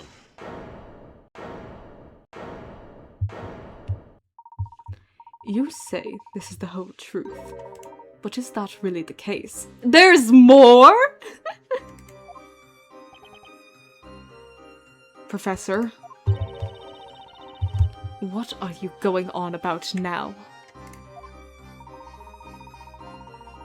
We've been provided with a clear picture of what happened to Aspella so long ago. Nevertheless, we haven't yet heard your testimony. Don't be ridiculous. This will be the last testimony in this trial. Tell us about the night of the legendary fire. I request that you tell us your story. Who do you think you are, Inquisitor? I am merely one of the supporting characters within this tale. However, I am very much interested in the truth. This has been a very long trial, of which this shall be the last interrogation. The court demands that the single other witness of the legendary fire provide us with her testimony. Very well. There is only one truth. Nothing can change that.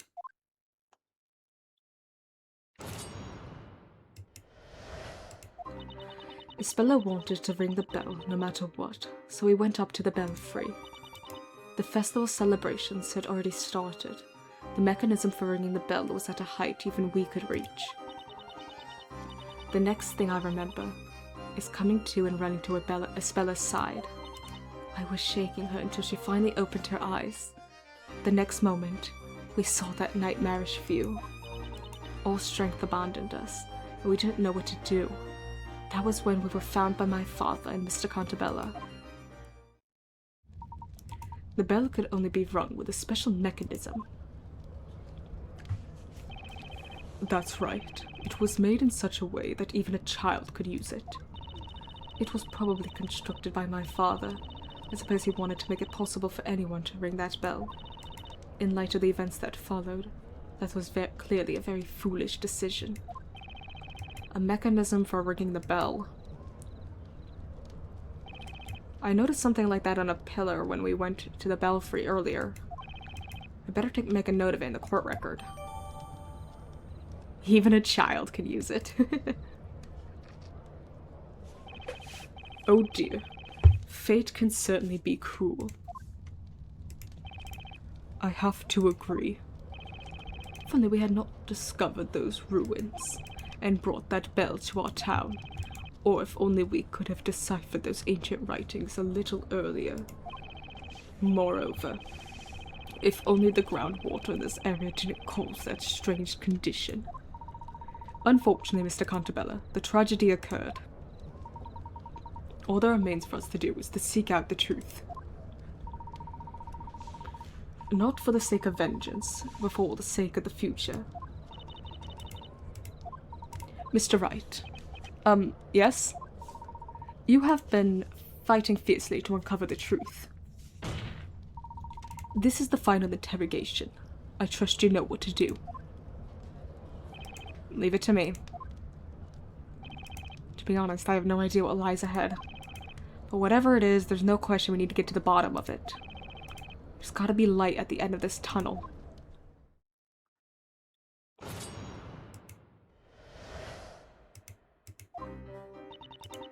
Okay, she wanted to ring the bell. The mechanism for ringing the bell was at a height even we could reach. The next thing I remember was running to Isbella's side. I do want to question that. I was shaking her until she finally opened her eyes. The next moment we saw that nightmarish view.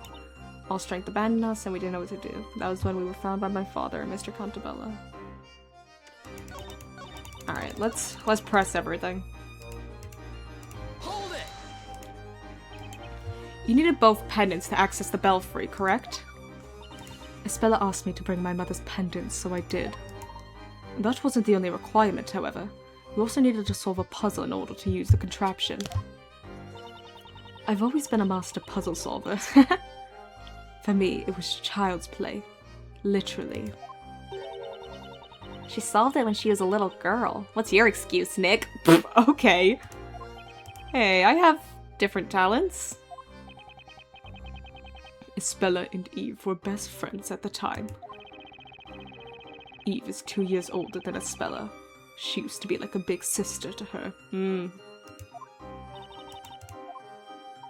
So, the two of you went to the belfry. What happened next?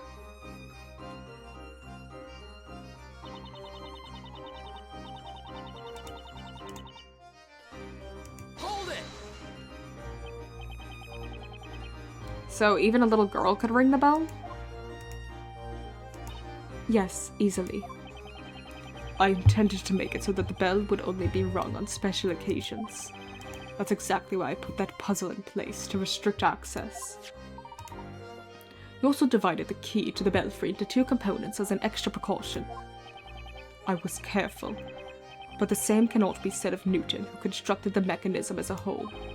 He presumably wished to make it so that even our young daughters could use it, meaning strength was not a requirement.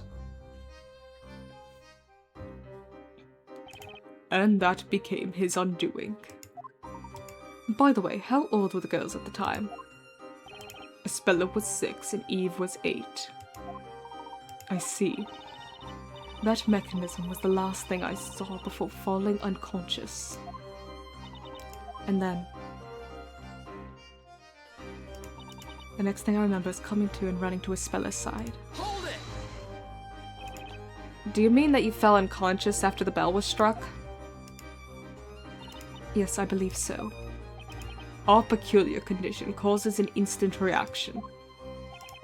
The brain probably doesn't even have the time to register the sound before consciousness is lost. It was almost as if a slice of time had been stolen from my life. When I opened my eyes, I was lying on the floor. I lifted my head and saw Isbella lying nearby. I sprang to my feet and ran to her side. And what about the situation in the town at the time? I was preoccupied with Isbella, so I didn't notice it to begin with. At that time, was Isbella still unconscious? Yes, I panicked a little and took her in my arms, hoping she'd wake up.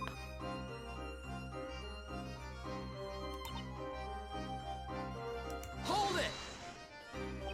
So it was you who woke Isbella up, witness? Yes, it was me. She was out cold, curled up on the floor until I shook her awake. As soon as she came to, she turned to look at the town, to that nightmarish view stretching out before us. When you say nightmarish view, I can find no other words to describe it. We froze in terror at the sight. It took us a while to notice that smoke was creeping up the bell tower, too.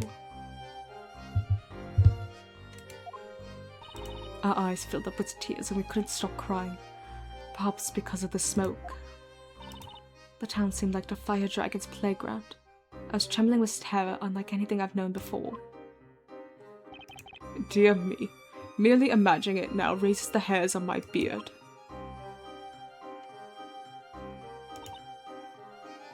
Hold it!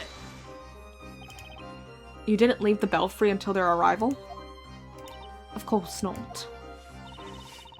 We were paralyzed with fear. It was an event so traumatizing it still haunts us. Isbella fainted again when she saw the fire dragon. I was crying and wailing until our fathers found us. We went to the bell tower as it was a good vantage point. We weren't expecting to find our daughters there. Of course, neither suspected at that point that the disaster had been caused by the Bell of Ruin. Eve was in tears, sobbing violently. As for Isabella, she was in a daze. Her face froze in an expression of disbelief. She didn't know what was happening around her. I cannot say this with certainty, as my memories are a little vague. But I think I was trying to protect her. Uh-oh.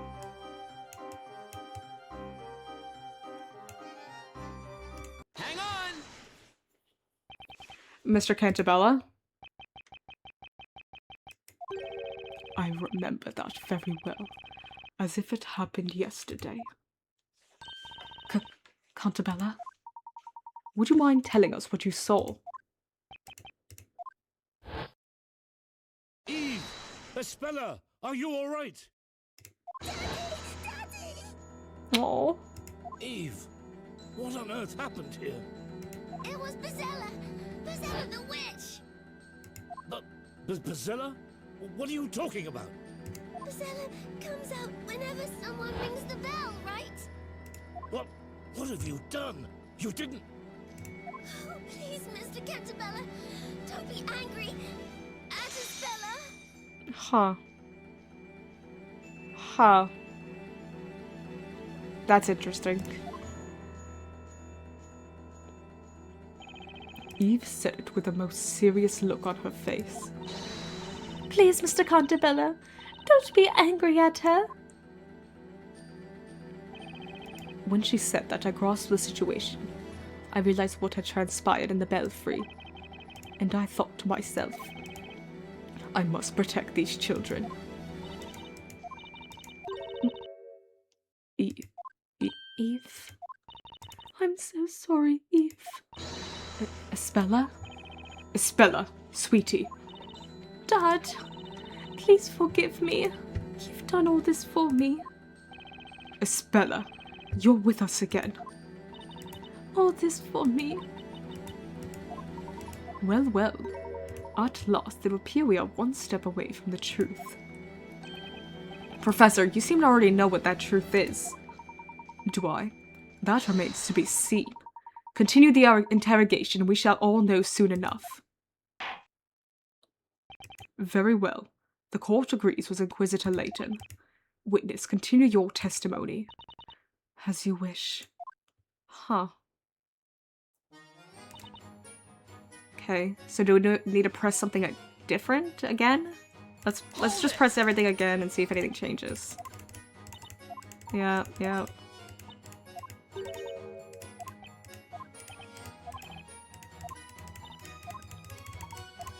Okay. Nothing new there. Hold it!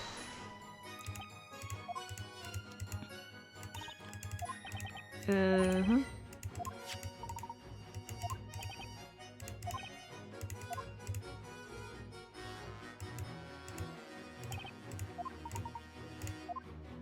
Yeah, she was 6, he was 8. And then, yeah, nothing new there. That was the same. Hold it! Fell unconscious. Yes, she thinks she did. Brain probably doesn't have time to register the sound. When I open, saw Spella lying nearby, sprang to my feet, ran to her side. She's preoccupied, so she didn't notice. And Spella was still unconscious. Okay, nothing new there. Hold it! You. Oh. Oh. Okay, this is different. As soon as she came to, she turned to look at the town, to that nightmarish view stretching out before us. Oh, Espella has something to say about this now? Hang on! Excuse me, Espella? Espella, are you okay? Yes, everything's fine. My apologies for bringing back such troubling memories. Nevertheless, you must endeavor to face them and overcome the power they hold over you. Yes, I remember it now. The fire dragon. I summoned it Because I'm Bacella. No, Espella, it's just an illusion. No, you're wrong, Dad. It wasn't an illusion, it was fact. If I hadn't rung the bell, none of this would have happened. Bacella is the bringer of disaster, and that's what I've done to our town. Oh. The accused's run away! Quick, after her! She's run into the bell tower. Darn it, she's locked herself in! It's no use, we'll have to break down the door to get in. Oh, that girl, she's gone, and... Disabil Chowton Chun Chuck milled herself. Stay away from me!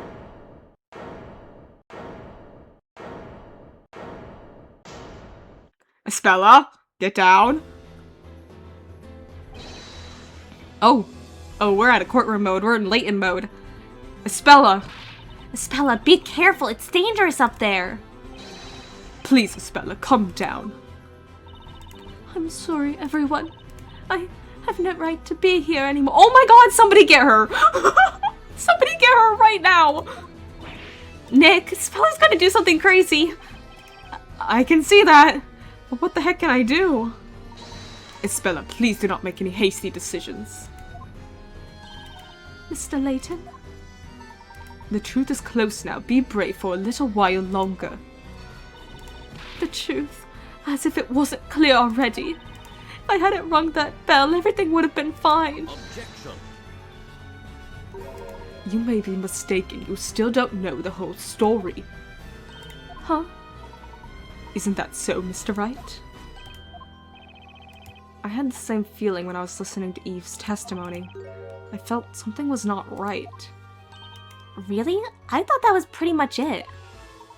The pieces of the puzzle that don't yet fit are themselves the hints to the solution.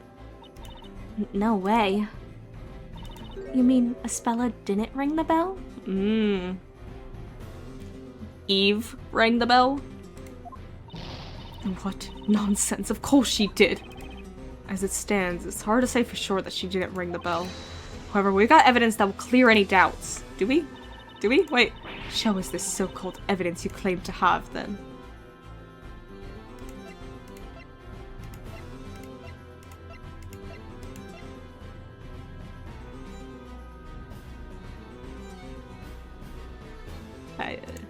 I guess only that.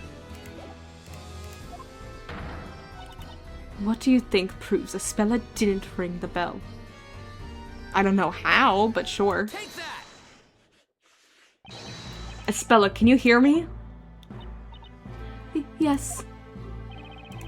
Where you're standing now is the same spot from where you Oh, it's not near this.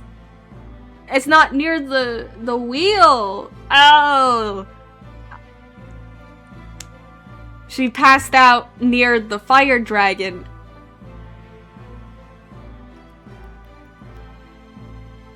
And if it's instantaneous, she wouldn't have had time to move. I see. Where you're standing now is the same spot from where you saw this fire dragon. Yes, that's right. This fretwork here is the same as what I saw that day. When I look at it now, it seems so small, even adorable. Defense, what does this have to do with anything? As you will no doubt recall, Mr. Cantabella told us that people who drink the groundwater here suffer from a condition. A condition where they fall unconscious the moment they hear the sound of pure silver.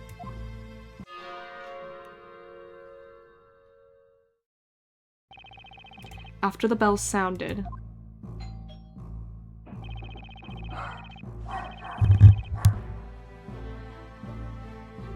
one moment.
Okay, we're back. We're back.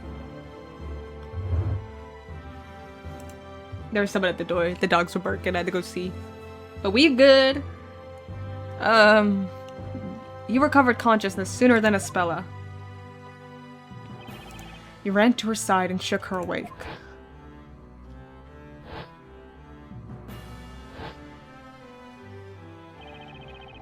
As soon as she opened her eyes, she saw the fire dragon.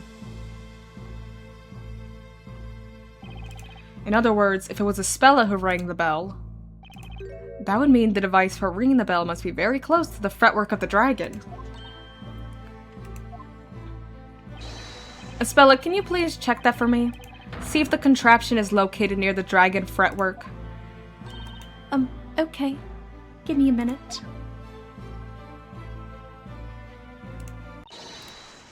Mr. Wright?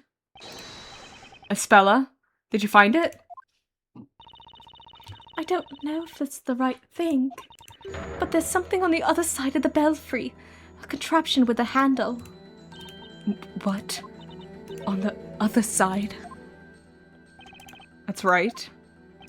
I figured there was something weird when we went up to the bell tower, but I couldn't quite put my finger on it. No way. You see where I'm going with this, don't you, Miss Belduke? If it was Espella who rang the bell, there's no way she could have seen the fire dragon when she woke up. Ugh! No, this can't be right. An excellent deduction, Mr. Wright. Miss Darklaw. It seems that everything is now clear as day. What do you mean? Why, of course. I mean the answer to the question of who rang the bell. It was her. It had to be. What do you say, Mr. Wright? It looks like we arrived at the same conclusion. We now know that only one person could have done it. Wait, what good will saying it out loud do? Is there a problem, Mr. Contabella? It wasn't your daughter who rang that bell. Should that not lift some burden off your shoulders? Yeah, why... Are you not curious to know the name of the true culprit who has pinned the blame on your daughter all this while? How about you stop taunting us? Just say the name already. Who is this true culprit? Let's do it, Professor. Are you ready? I'm always ready, Mr. Wright. It's time to set things straight. The person who rang the bell is... Let's go! Have a look. Have a look. It's you, Eve Belduke.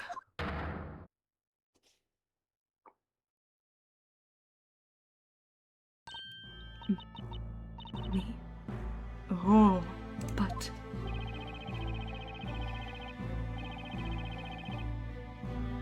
There were only 2 of you in the belfry at the time. Yeah, there's only 4 survivors. You know that better than anyone. And as it wasn't Espella who rang the bell, it had to be you. That's preposterous. It can't be true. It was an extremely traumatizing event for both you and Espella. Your friend's memories were altered from the shock without her even realizing it. She believed she was a witch who rang the bell and summoned a dragon which incinerated the town. However, Miss Belduke, Espella wasn't the only one whose memories were warped by the horrors you 2 witnessed. You were affected as well. No. It wasn't me. Oh. Oh no, you broke She her. rang the bell. It was her, not me. But why? Oh. What are these flashbacks? I've never had these before.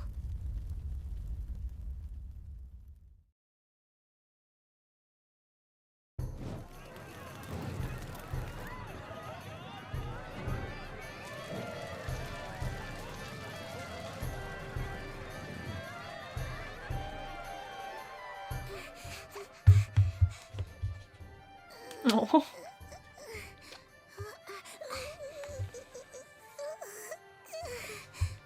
What's the matter? I don't want to do this now. We'll be taken over by Bezella. Bezella is just a fairy tale. And you're the one who said you wanted to come and ring the bell. I did, but I changed my mind. Hey? After coming all this way? Oh. Ah, I see. Hmm?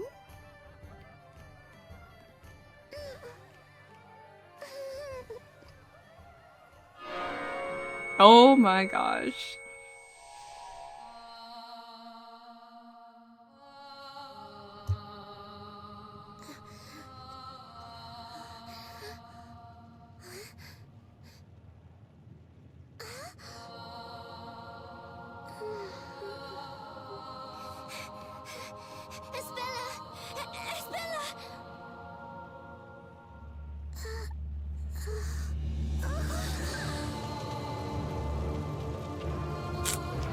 Damn, that fire really went out of control.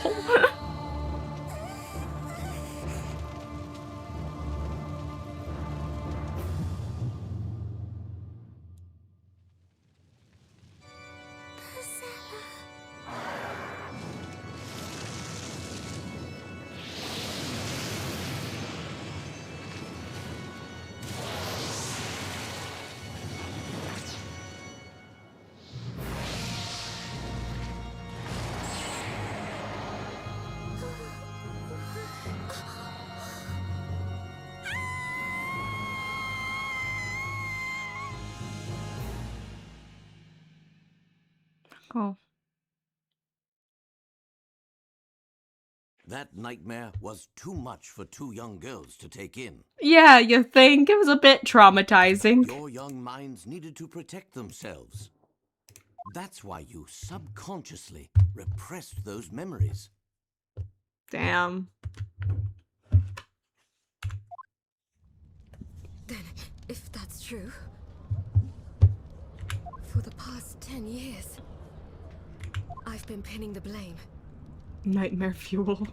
for what I've done on Isabella. Mm-hmm. It can't be. It can't be true.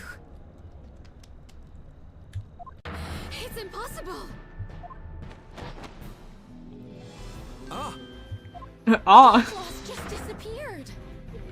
Yeah, she does that. The invisibility road. High Inquisitor Darklaw! She's run away, now it's her turn to run up to the top of the tower. But did you hear that? It was her that once destroyed this town. She was 8! No, I don't think we should be blaming either of them for this. I'd be more pissed at the freaking storyteller. If they knew... Like, they just, like, assumed it was a fairy tale and stuff, the Bezella stuff, but if they knew, like, oh, this is a bell that will make you go unconscious and then set the whole town ablaze.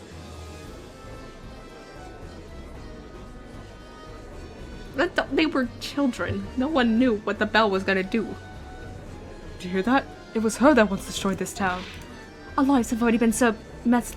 Our lives had already been messed up so much. We don't need this now. Put the blame on the storyteller. Burn him at the stake. No! No! Leave her alone! She's fine. She's gotta pay for what she did. Capture her. Nick, look at the bell tower! I don't really want to blame him either. Isabela's gone! No, she's on the roof. Get off the roof! I beg you, don't blame Eve. It really doesn't matter anymore who rang the accursed bell. It doesn't. This town was all created for me. Oh my I gosh. thought you've all been used and suffered so much. It's not. It's not either of you. Isabella! What are you saying? Please, come down right now! You haven't done anything wrong. It was all my fault. Dad, I know that you did this for me. You've been so kind to me. And what did I do? I selfishly ran away from home. Espella? I will finish your story for you. Espella, oh my god. The evil witch will be gone forever, and everyone will live happily ever after. Jesus. Dad, thank you for everything you've done for me.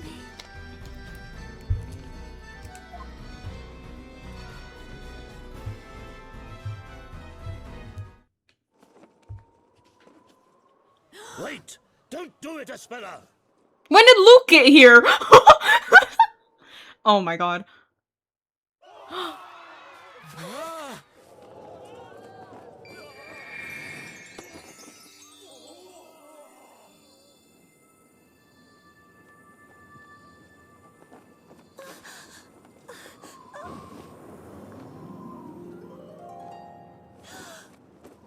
What are you?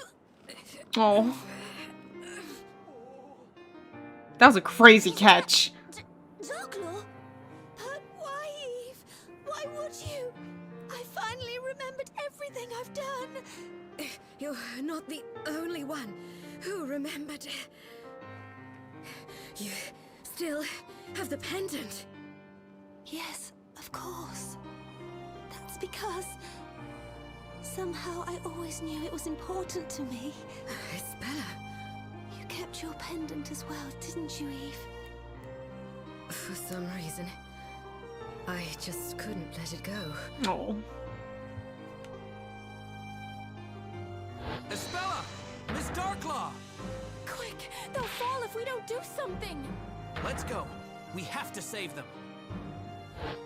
No, you won't make it there in time. Let them fall. The wooden handrail Eve's holding onto is rotted through. Oh my We god. need some sort of magic to save them. No way! Magic, you say? Professor? Got an idea, Professor? If a bit of magic is all that's needed to save these two young ladies, then perhaps that is something I can arrange. Huh. What? You can? You can also see that Eve's hand was burned. Yeah. Oh my god! Oh.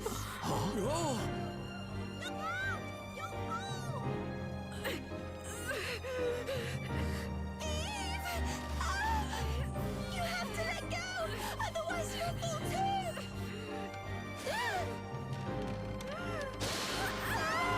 Oh my god!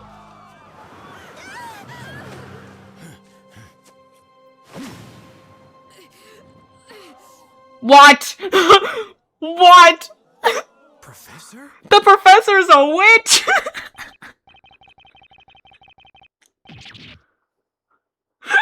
What was that? What's going on here? Anyone? Professor, you're a sorcerer!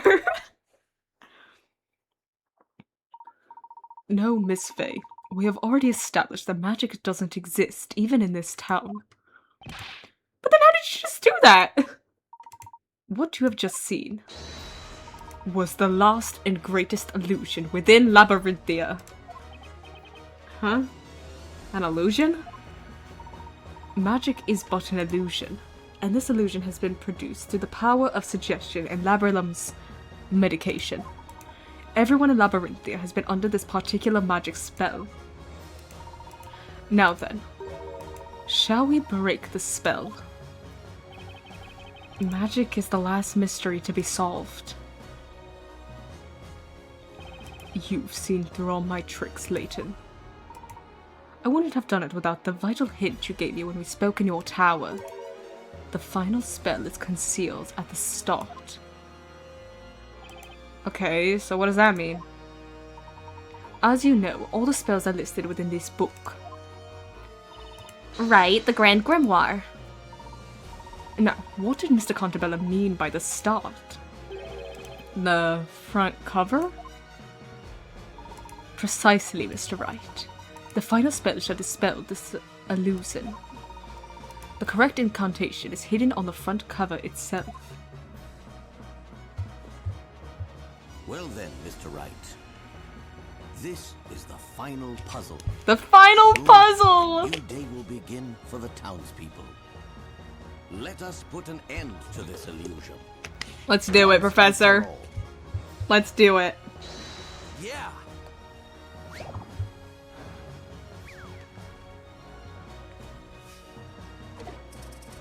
Puzzle 70, the final spell. 90 Pika Rats. Let's do this. Hidden on the cover of the Grand Grimoire are the characters that spell out the true magical incantation. Select the characters on the touchscreen and slide them over their counterparts on the tomb's cover to make them vanish. The grand finale approaches. Remove the extra magical characters from the Grand Grimoire's cover to reveal the hidden incantation. Touch a character on the touchscreen below to make it appear on the upper screen. Slide the character around with the stylus on the touchscreen to move it to the upper screen. Tap close to select another symbol. Try to match the character with its counterpart on the upper screen. Be careful. The symbols come in all shapes and sizes, making them quite difficult to spot. Ooh, okay. Find all the hidden characters on the upper screen to unveil the hidden incantation. Okay, well, I see this one. Right here. Yeah. Okay. This one. Yeah,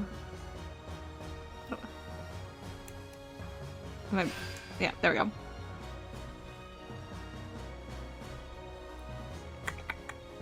Okay. This one we could probably find.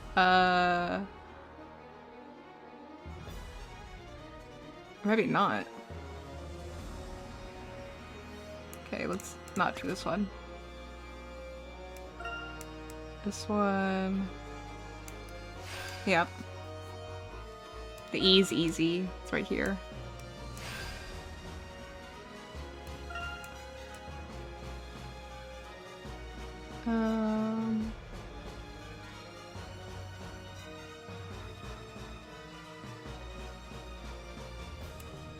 Okay. Oh, the witch hat I see right here. Yep. This one. Oh, I see the, this one, I see it. Yep, there we go. That one was, like, very hidden.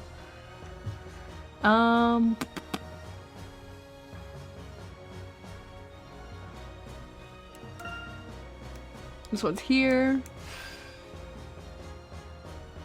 These ones are all very similar. This one's here, though.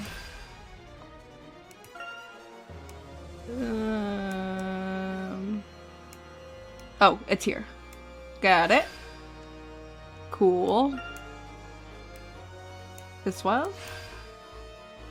And finally, this one. Is it this? This one's hard. There we go. Alright. We did it! Okay, let's give it a shot. You. No objections. No objections. Beautiful. Oh, our final Pika Rat count, I'm guessing. 3840.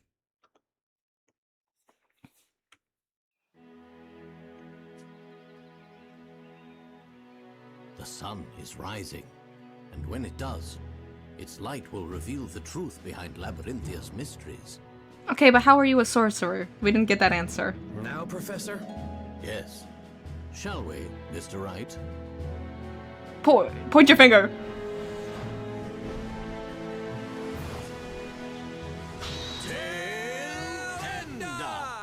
Cute.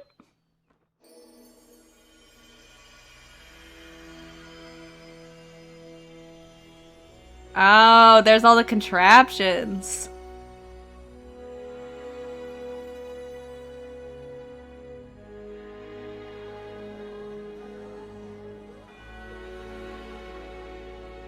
So this is the real magic behind Labyrinthia. Excellent work, my boy. Huh? Hey! Oh, that's what Luke was up to.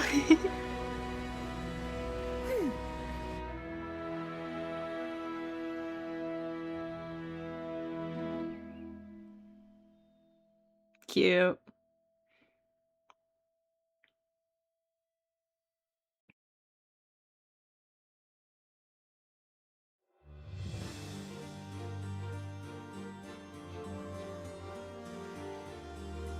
Hang on a second. The town's full of machinery? That makes So sense. much for magic. It was all done with these machines. That's right. With magic, witches can fly, buildings can disappear. Those are no easy feats to stage. To make all those incredible things real, we needed a great deal of machinery. Couldn't he have just, I don't know, made the magic a bit simpler? Yeah, right? A witch would say the incantation, and shades would stop time with their silver bells. And they'd go wild with these machines, making all sorts of crazy stuff happen. That's so cool. I'd love to try it. Oh, Maya. I took a quick crash course before operating the machines. Not bad, hey? You just a quick crash course, you know? Some quick certification. Yes, Luke. What would we do without you? It's been a while since we've seen Luke. Turn. I want to pick something up off the ground and make it fly through the air. Oh, Maya. Stop saying things like that. I wish you'd stop looking at me when you say that, Maya. Well, in any case, I think we should head back to the courthouse. Right you are, Professor. The judge might have fallen asleep waiting for us.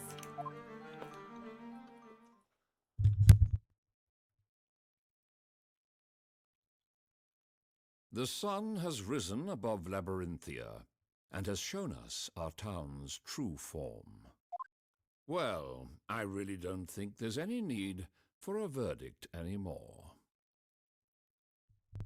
Well, there's still a need for a verdict. It doesn't have to be guilty. It could be not guilty, but you know. The witches on trial weren't witches after all. I am deeply relieved that those I have sentenced are still alive and well. Yeah, you could have killed just a bunch of innocent girls. At last, I can step down from this seat with a clear conscience. And now, the final verdict in the last witches' court session ever to be held. Not guilty. Let's go.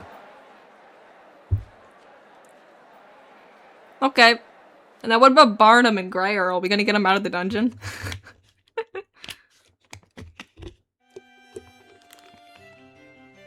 Because I guarantee you, they did not hear any of this. They're gonna need some explanation. I'm very grateful for all the help, Professor. The feeling is mutual, Mr. Wright. A gentleman always fights for the truth. I cannot have done otherwise. The old Ace Attorney victory music. I'd like to congratulate the two of you. Hi, Judge! Hello! You both did splendidly in the court. Oh, it's the judge. You've brought to light the truth about this town. Although I still find it astonishing that we cannot see all of this. I cannot even begin to imagine how it was achieved. You were all given a very simple instruction when you were hypnotized. You cannot see pure black. That was sufficient. Oh, now I see. These strange contraptions are made from some sort of black metal. Oh. I see. And that final word was breaking them out of that hypnosis. Wait just a second. There are plenty of black objects all over Labyrinthia, aren't there? Yeah, that's right. My hair's charcoal black too. Ah, but it is not pure black. What? What we often perceive as the color black is in fact far from being pure black. Our brains interpret reflections of light as colors. Objects which reflect even the smallest amount of light are not pure black. Interesting, okay. Pure black is only encountered within nature as darkness. darkness, sir? The machines used in Labyrinthia are coated in a special material developed by Laburnum ink. It absorbs light without reflecting any. It is the only material that can be said to be pure black. Oh, I bet this invisibility robe is also made of that same material, right? That makes sense. That's why only the shades could see it. I was really hoping we'd get an explanation on the invisibility robe. I'm glad we did. That's correct. And of course, the bell tower was concealed using the very same material as well. When you think about it, this town abounds in all things invisible. Huh. Miss Darklaw, or should I say Miss Belduke? Yes. For 10 long years, your memories had been suppressed. The truth about what occurred in the belfry was invisible to me, you mean? And when you cast a mirror, you just throw a cloak over someone. Mr. Contabella and your father knew it all along. They knew who actually rang the bell. What? Did they really? Is that true, Contabella? As we have demonstrated, it was easy to deduce from the situation in the belfry. But if he knew that all along, why didn't he say something? It was, of course, for your own good. Don't be angry at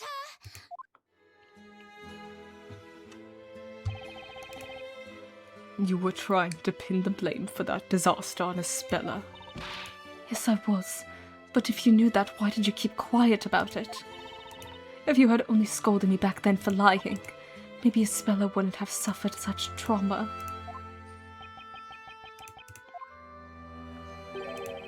It was your eyes, Eve. What? Your eyes weren't those of a liar. You believed in what you said. You truly thought it was Espella. What you saw was too much for you to bear. Your mind blocked out the real memory of what happened in order to maintain your own sanity. Had I called you a liar then, you would probably have suffered a mental breakdown. Huh? Mr. Contabella and your father created this town. And you were mistaken in thinking it was purely for Espella's sake. It was also for you, Miss Belduke. Remember what your father wrote in his suicide note? I have only 2 concerns. The first is my daughter. It pains me to be leaving her alone in this world, although she probably doesn't think of me as her father.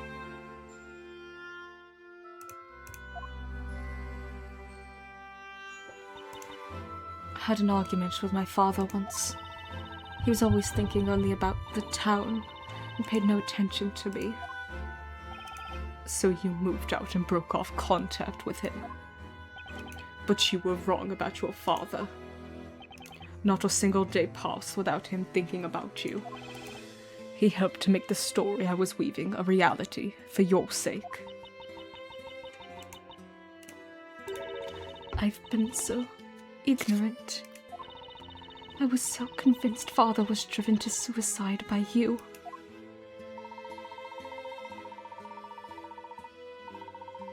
Your father couldn't bear the sense of guilt he had accumulated over the past 10 years. Even though he killed himself in the end, I believe you're always the most important person to him. My phone wasn't letting me send this, but I can't believe the storyteller commission ran to black.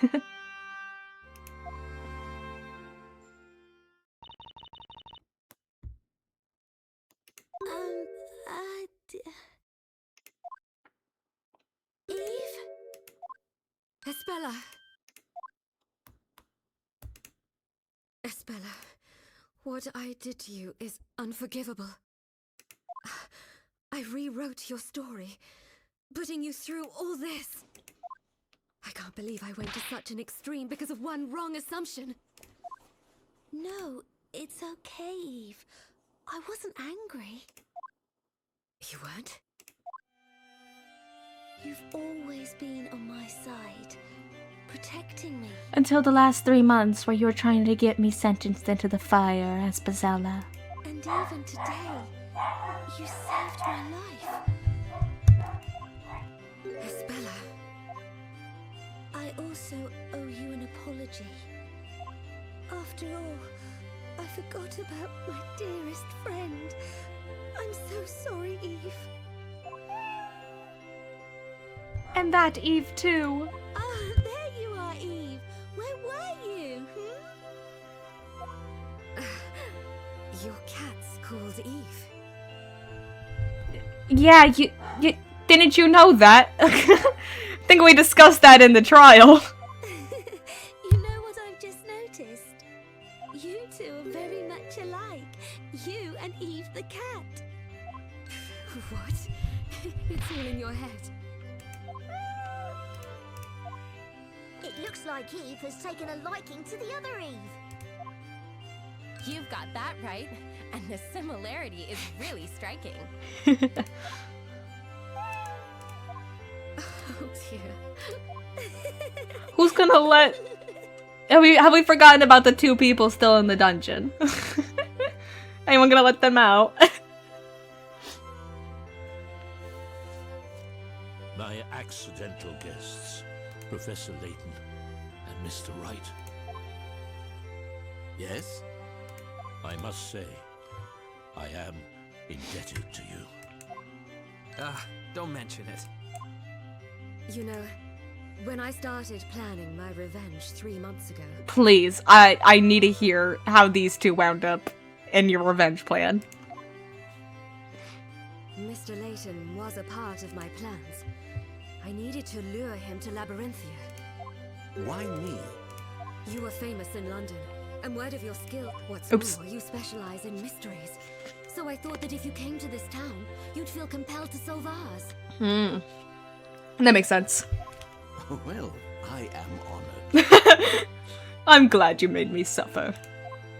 That's cool. And what about me? I don't know why you're here. Well, about you. How should I put it? Your arrival here was purely accidental.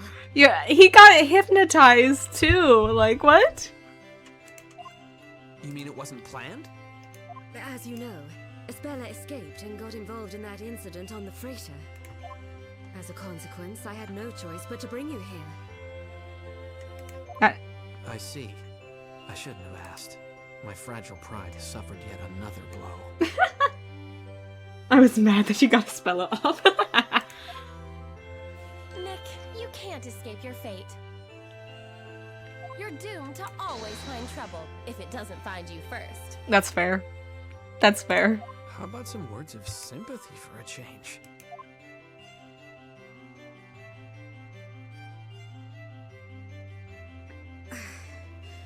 I am terribly sorry.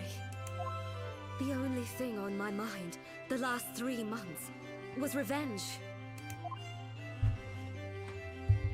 Whatever your intentions were, the last witch trial has ended in the best possible way for this town. I guess so. You were correct in your judgment. You Words. always are. Words of sympathy. That's a large ladder to climb. You mean a step ladder? You're too kind to me. You picked up the book and got hypnotized, Nick, so they had to take you away to cover up their secrets. I thank you. That's why you don't read mysterious books. For opening my eyes. Sorry to break up this little happy ending, but I've sort of got an important question. Why were you going to end the story? Only Newton knew the real reason. Well, he's dead, so... I am suffering from an incurable illness. Incuritis. Lucky for you, there's a cure. It's just really hard to get your hands on. Bonitis. What? Oh, is it serious? It is a rare disease with no known cure. Why didn't you tell me? Had I known... I wanted this to be my secret. I suppose that was a bad decision. So you wanted to go out by fire dragon rather than disease. I thought I'd finish the story before I died and lay the foundations for a new world. Honestly, I was desperate. I didn't much care about Labyrinthia anymore. Dad, why did it have to happen to you? Especially now that we're finally back together. And Curitis cured only by unobtainium. Cheer up, Espella. How can I? Labrellum's new drug development center contacted me a short while ago. They have succeeded in creating a new medicine, thanks to Belduke's research. It's a top-secret wonder drug for my illness. Oh. A wonder drug? Newton had been working on finding a cure for my illness until the very end. It would seem that the cure was his final gift to me. Cute. My father. Newton was the truest friend I ever had. I'm going to undergo surgery. Do not fear, I shall return. So stop making that sad face, Espella. Dad, will everything be back to how it once was? Of course it will. And Eve, will you still be my friend?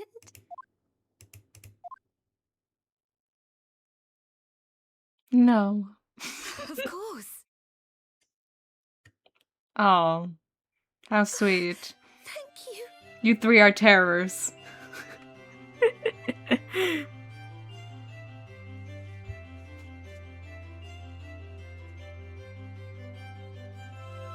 Adorable.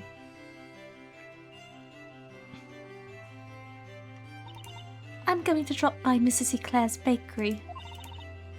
I've got so much to tell her. Do you mind if I go, Dad? It won't take long. Of course not. Please do.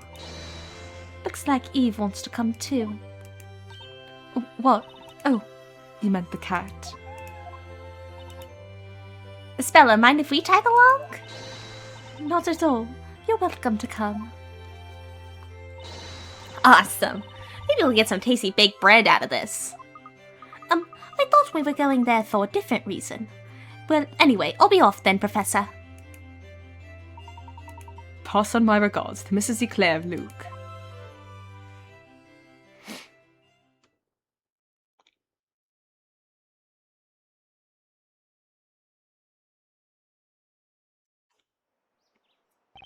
So, what's going to happen to the town?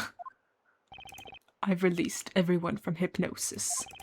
They will soon recover the memories of their lives before Labyrinthia. As of today, Project Labyrinthia is over. Ah, I see. They are free to leave if they so wish. I imagine they'll make a run for it. This place will turn into uninhabited ruins, just like it was 10 years ago. I have some doubts about that. Your Honor! Uh-oh.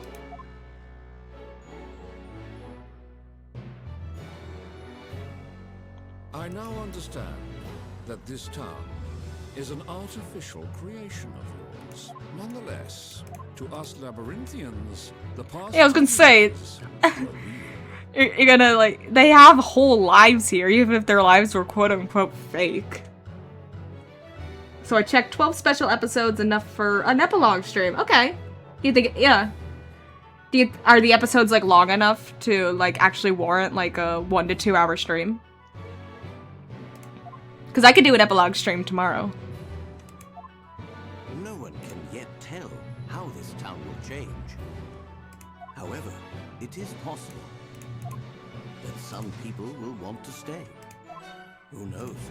perhaps you will find yourself creating a new town along with them. A new town, you say? I am no longer the judge, but if possible, I would like to remain here.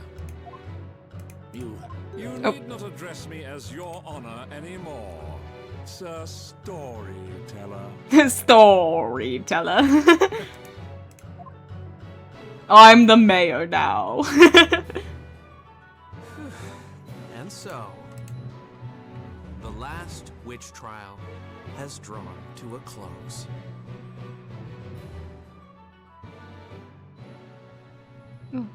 I'll check a long play, but they all have rejected bonus, actual paraphrase from Layton in episode 1 puzzles, so even if they're short, they'll probably last the full stream. Alright, nice. What did Mr. Wright, Mr. Layton, and my father talk about? That I do not know. Long play is 2.5-ish hours. Okay. But Perfect. Dad made a promise to me. Once everyone recovers their memories and he is cured of his illness, he will return to write a new story with everyone's help. Fun. This time, the story will be real without any lies or illusions.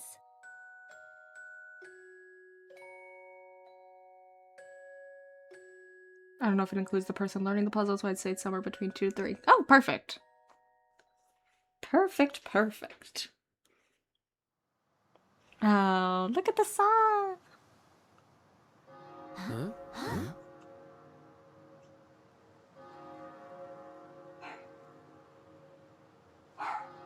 Oh, Labyrinthia.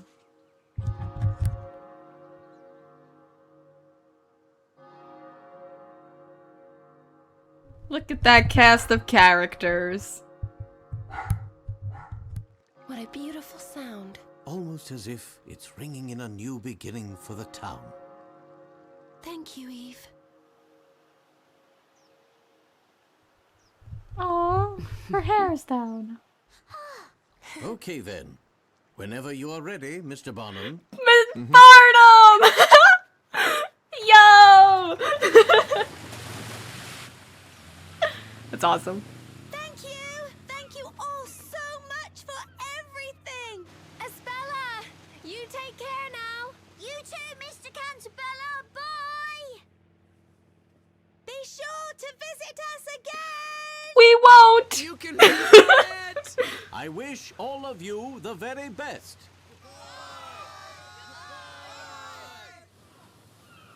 Mr. Wright, I knew I could count on you to stand your ground and fight me to the very end. Me too. I always believed in you, Aww. Professor. And I know it's why we managed to get to the mysterious truth behind this town. Aww, how cute. When we get back to England, we'll drop by and see you, Luke. Great! I'll show you around London. Aww.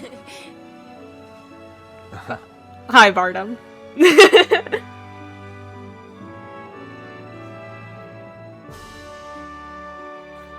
Oh, how cute.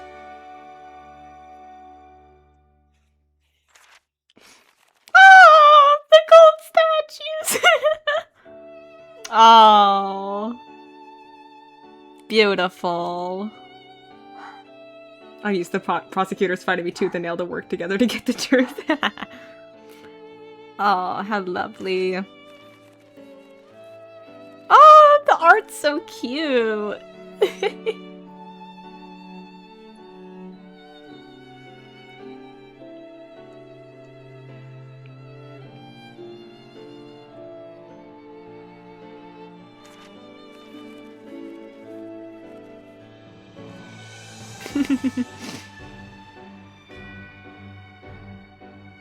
Oh, what a beautiful send-off.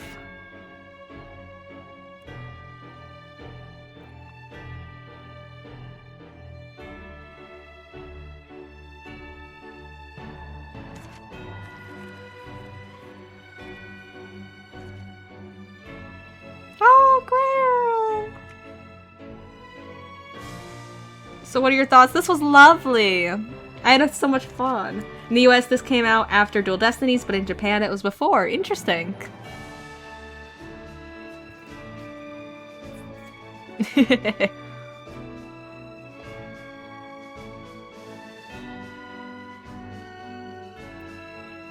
This was a fun ride. I really enjoyed it. I really like the puzzles. It makes me actually want to play Professor Layton games. Yo! Foxy!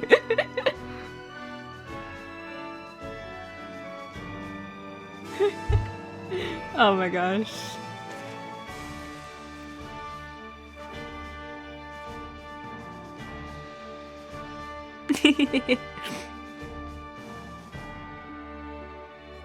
She found her true calling.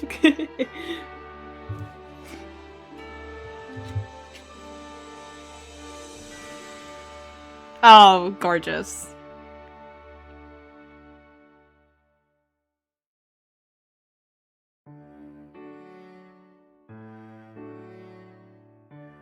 You know, Professor, I feel like I've just finished reading a really long story. Like a 40-hour long story. I know what you mean. It certainly was an enthralling adventure. I wonder how Espella and the others back in Labyrinthia are getting on. I'd love to go back and see them. Although, I'd rather not have to be sucked into a book to get there. Perhaps we should ask Carmine to come along with us. Carmine! Great! It's a real relief he recovered from all of his injuries. Oh, I'm so glad he's okay. Put out when he found out you'd already solved all the town's secrets, Professor. Well, we And keep him away from cars in the future. by ourselves. He has an unfortunate name. We couldn't have done it without the help of our friends across the Atlantic. I wonder what they're doing right now. Battling away in a courtroom somewhere? Oh, I'm sure they are. I'd wager they may well be, Luke. We can visit We must Japanifornia. make our own preparations. Oh. There's a brand new case that requires our attention, and that means a brand new set of puzzles to be solved, my boy. Can never take a break from the puzzles. Cute.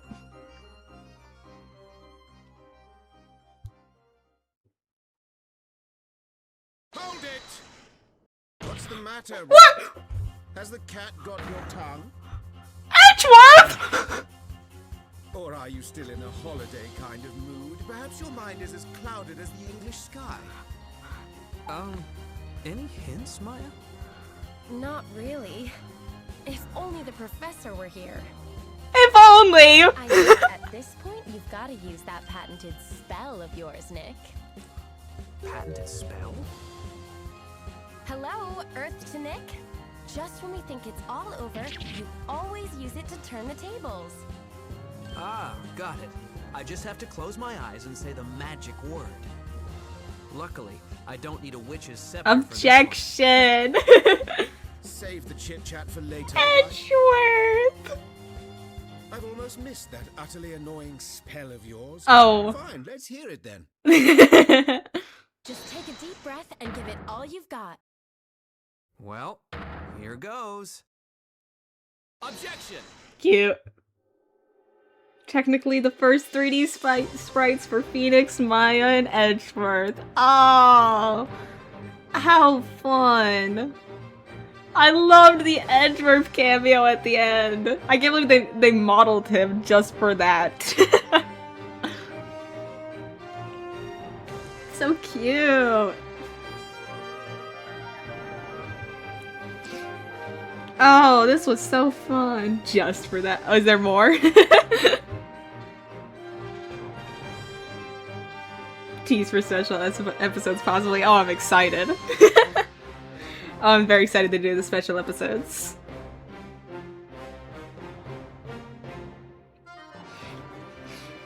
Hey, Carmine Accidente. I'm so glad you recovered, buddy. Never drive a car again.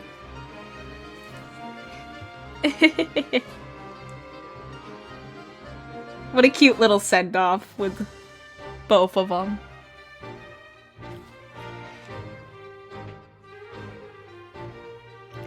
Espella and the Great Witch.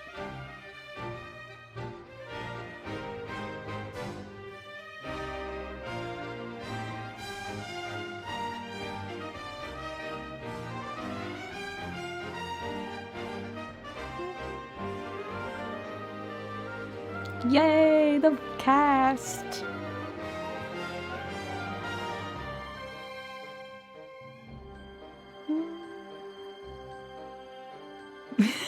Bones! I know what it means, but it's just really funny. Bones. Barnum!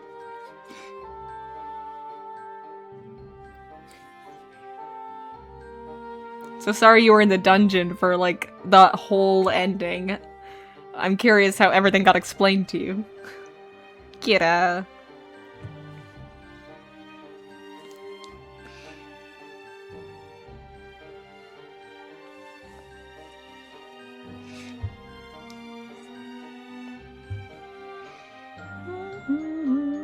Girl. Although she did... Just want to say, she did try to murder Belduke. Like, that wasn't, like, a witchcraft thing. She tried to strangle that man. But it's okay, because she was cool. Like, I can't believe they crafted a gold statue of Layton. That's nuts.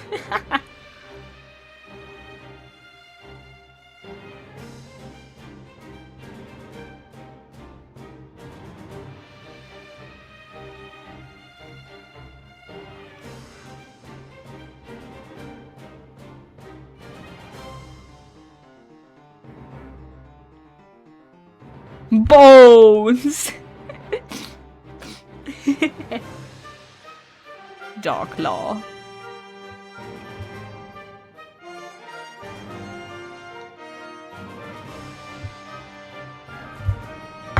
Oh.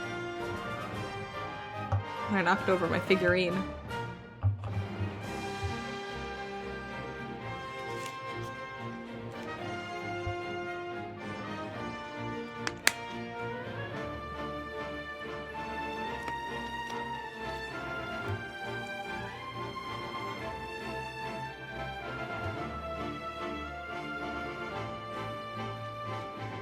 Isabella.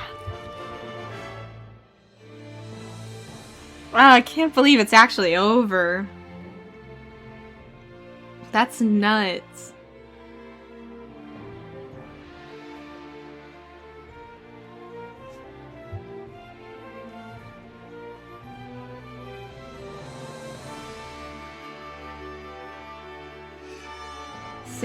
Same animation company behind Full Metal Alchemist Brotherhood. Oh, cool.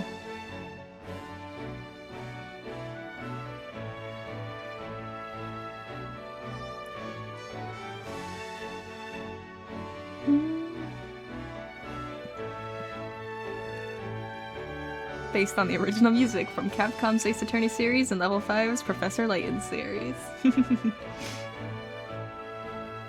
Oh, it doesn't feel real. Turnabout Sisters playing while Maya is not dead.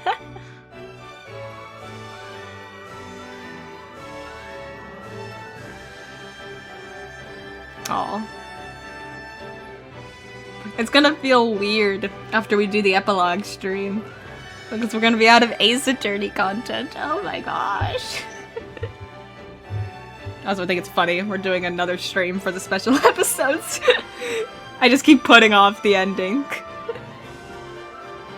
Like, actually, just one more. Just one more.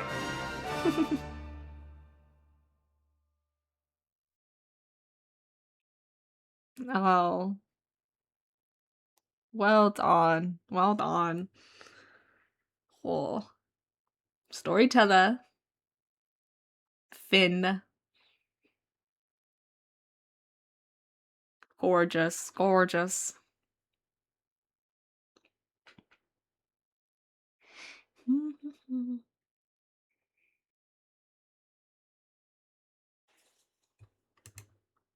I had to manually click. Oh! Oh, we did it! I forgot about the mysteries! The Great Witch Bazella was a fictional character created by the storyteller to protect the young Aspella from trauma. This spawned the many mysteries that followed. They no longer need Bazella, nor the witches or witchcraft that was essential for her existence. Oh. Yes! Yes! Yes! Oh, my credibility! Put me over 4,000. Let's go. 4840. Oh. Beautiful. Well done. You've just cleared the game. Thanks, game. You may now make a special game clear save data file. I will. When you load data from this file, you'll be given a choice of 2 starting locations. The first is within the underground ruins. From there, you'll be able to access the town and wander around freely, searching for hint coins and unsolved puzzles. I think we got all of those. The second choice is at the climax of the epilogue. This is ideal for those who would like to experience the game's finale one more time. Okay, fun! You'll be able to restart with maximum credibility, so even if you've run short this time around, you'll still have a chance to pick up those vital picarats that you missed. Yes. What's our final time count? 30. Oh, 3 minutes off from 40 hours! 3 minutes off! Ah, there's the bonuses. Oh, fun. Oh my gosh. Bonuses and extra content we'll look at tomorrow in our epilogue stream, because wow. I'd like to continue, but I could not go for another 2 hours. So, with that, my friends, oh my goodness. Thank you so much for joining me on stream today. There's also art to look at. We'll look at it tomorrow. We'll look at it tomorrow in the epilogue stream. I'm very excited to look at it. Oh my gosh. We'll be back again tomorrow to actually finish off. actually finish off the series. Thank you guys for joining me. Oh, this was so much fun. Oh, I had a blast today. I still, it hasn't hit me yet that it's over. Probably because we still have one more stream. Man. But yeah. Have a good day, you too. Bye-bye. Oh my gosh. Thank you guys for being here. I'm gonna go get lunch and relax. And I'm sending you all off on a raid, so spread some love. And I will see you guys tomorrow. Sending you off in 5, 4, 3, 2, 1. Bye-bye.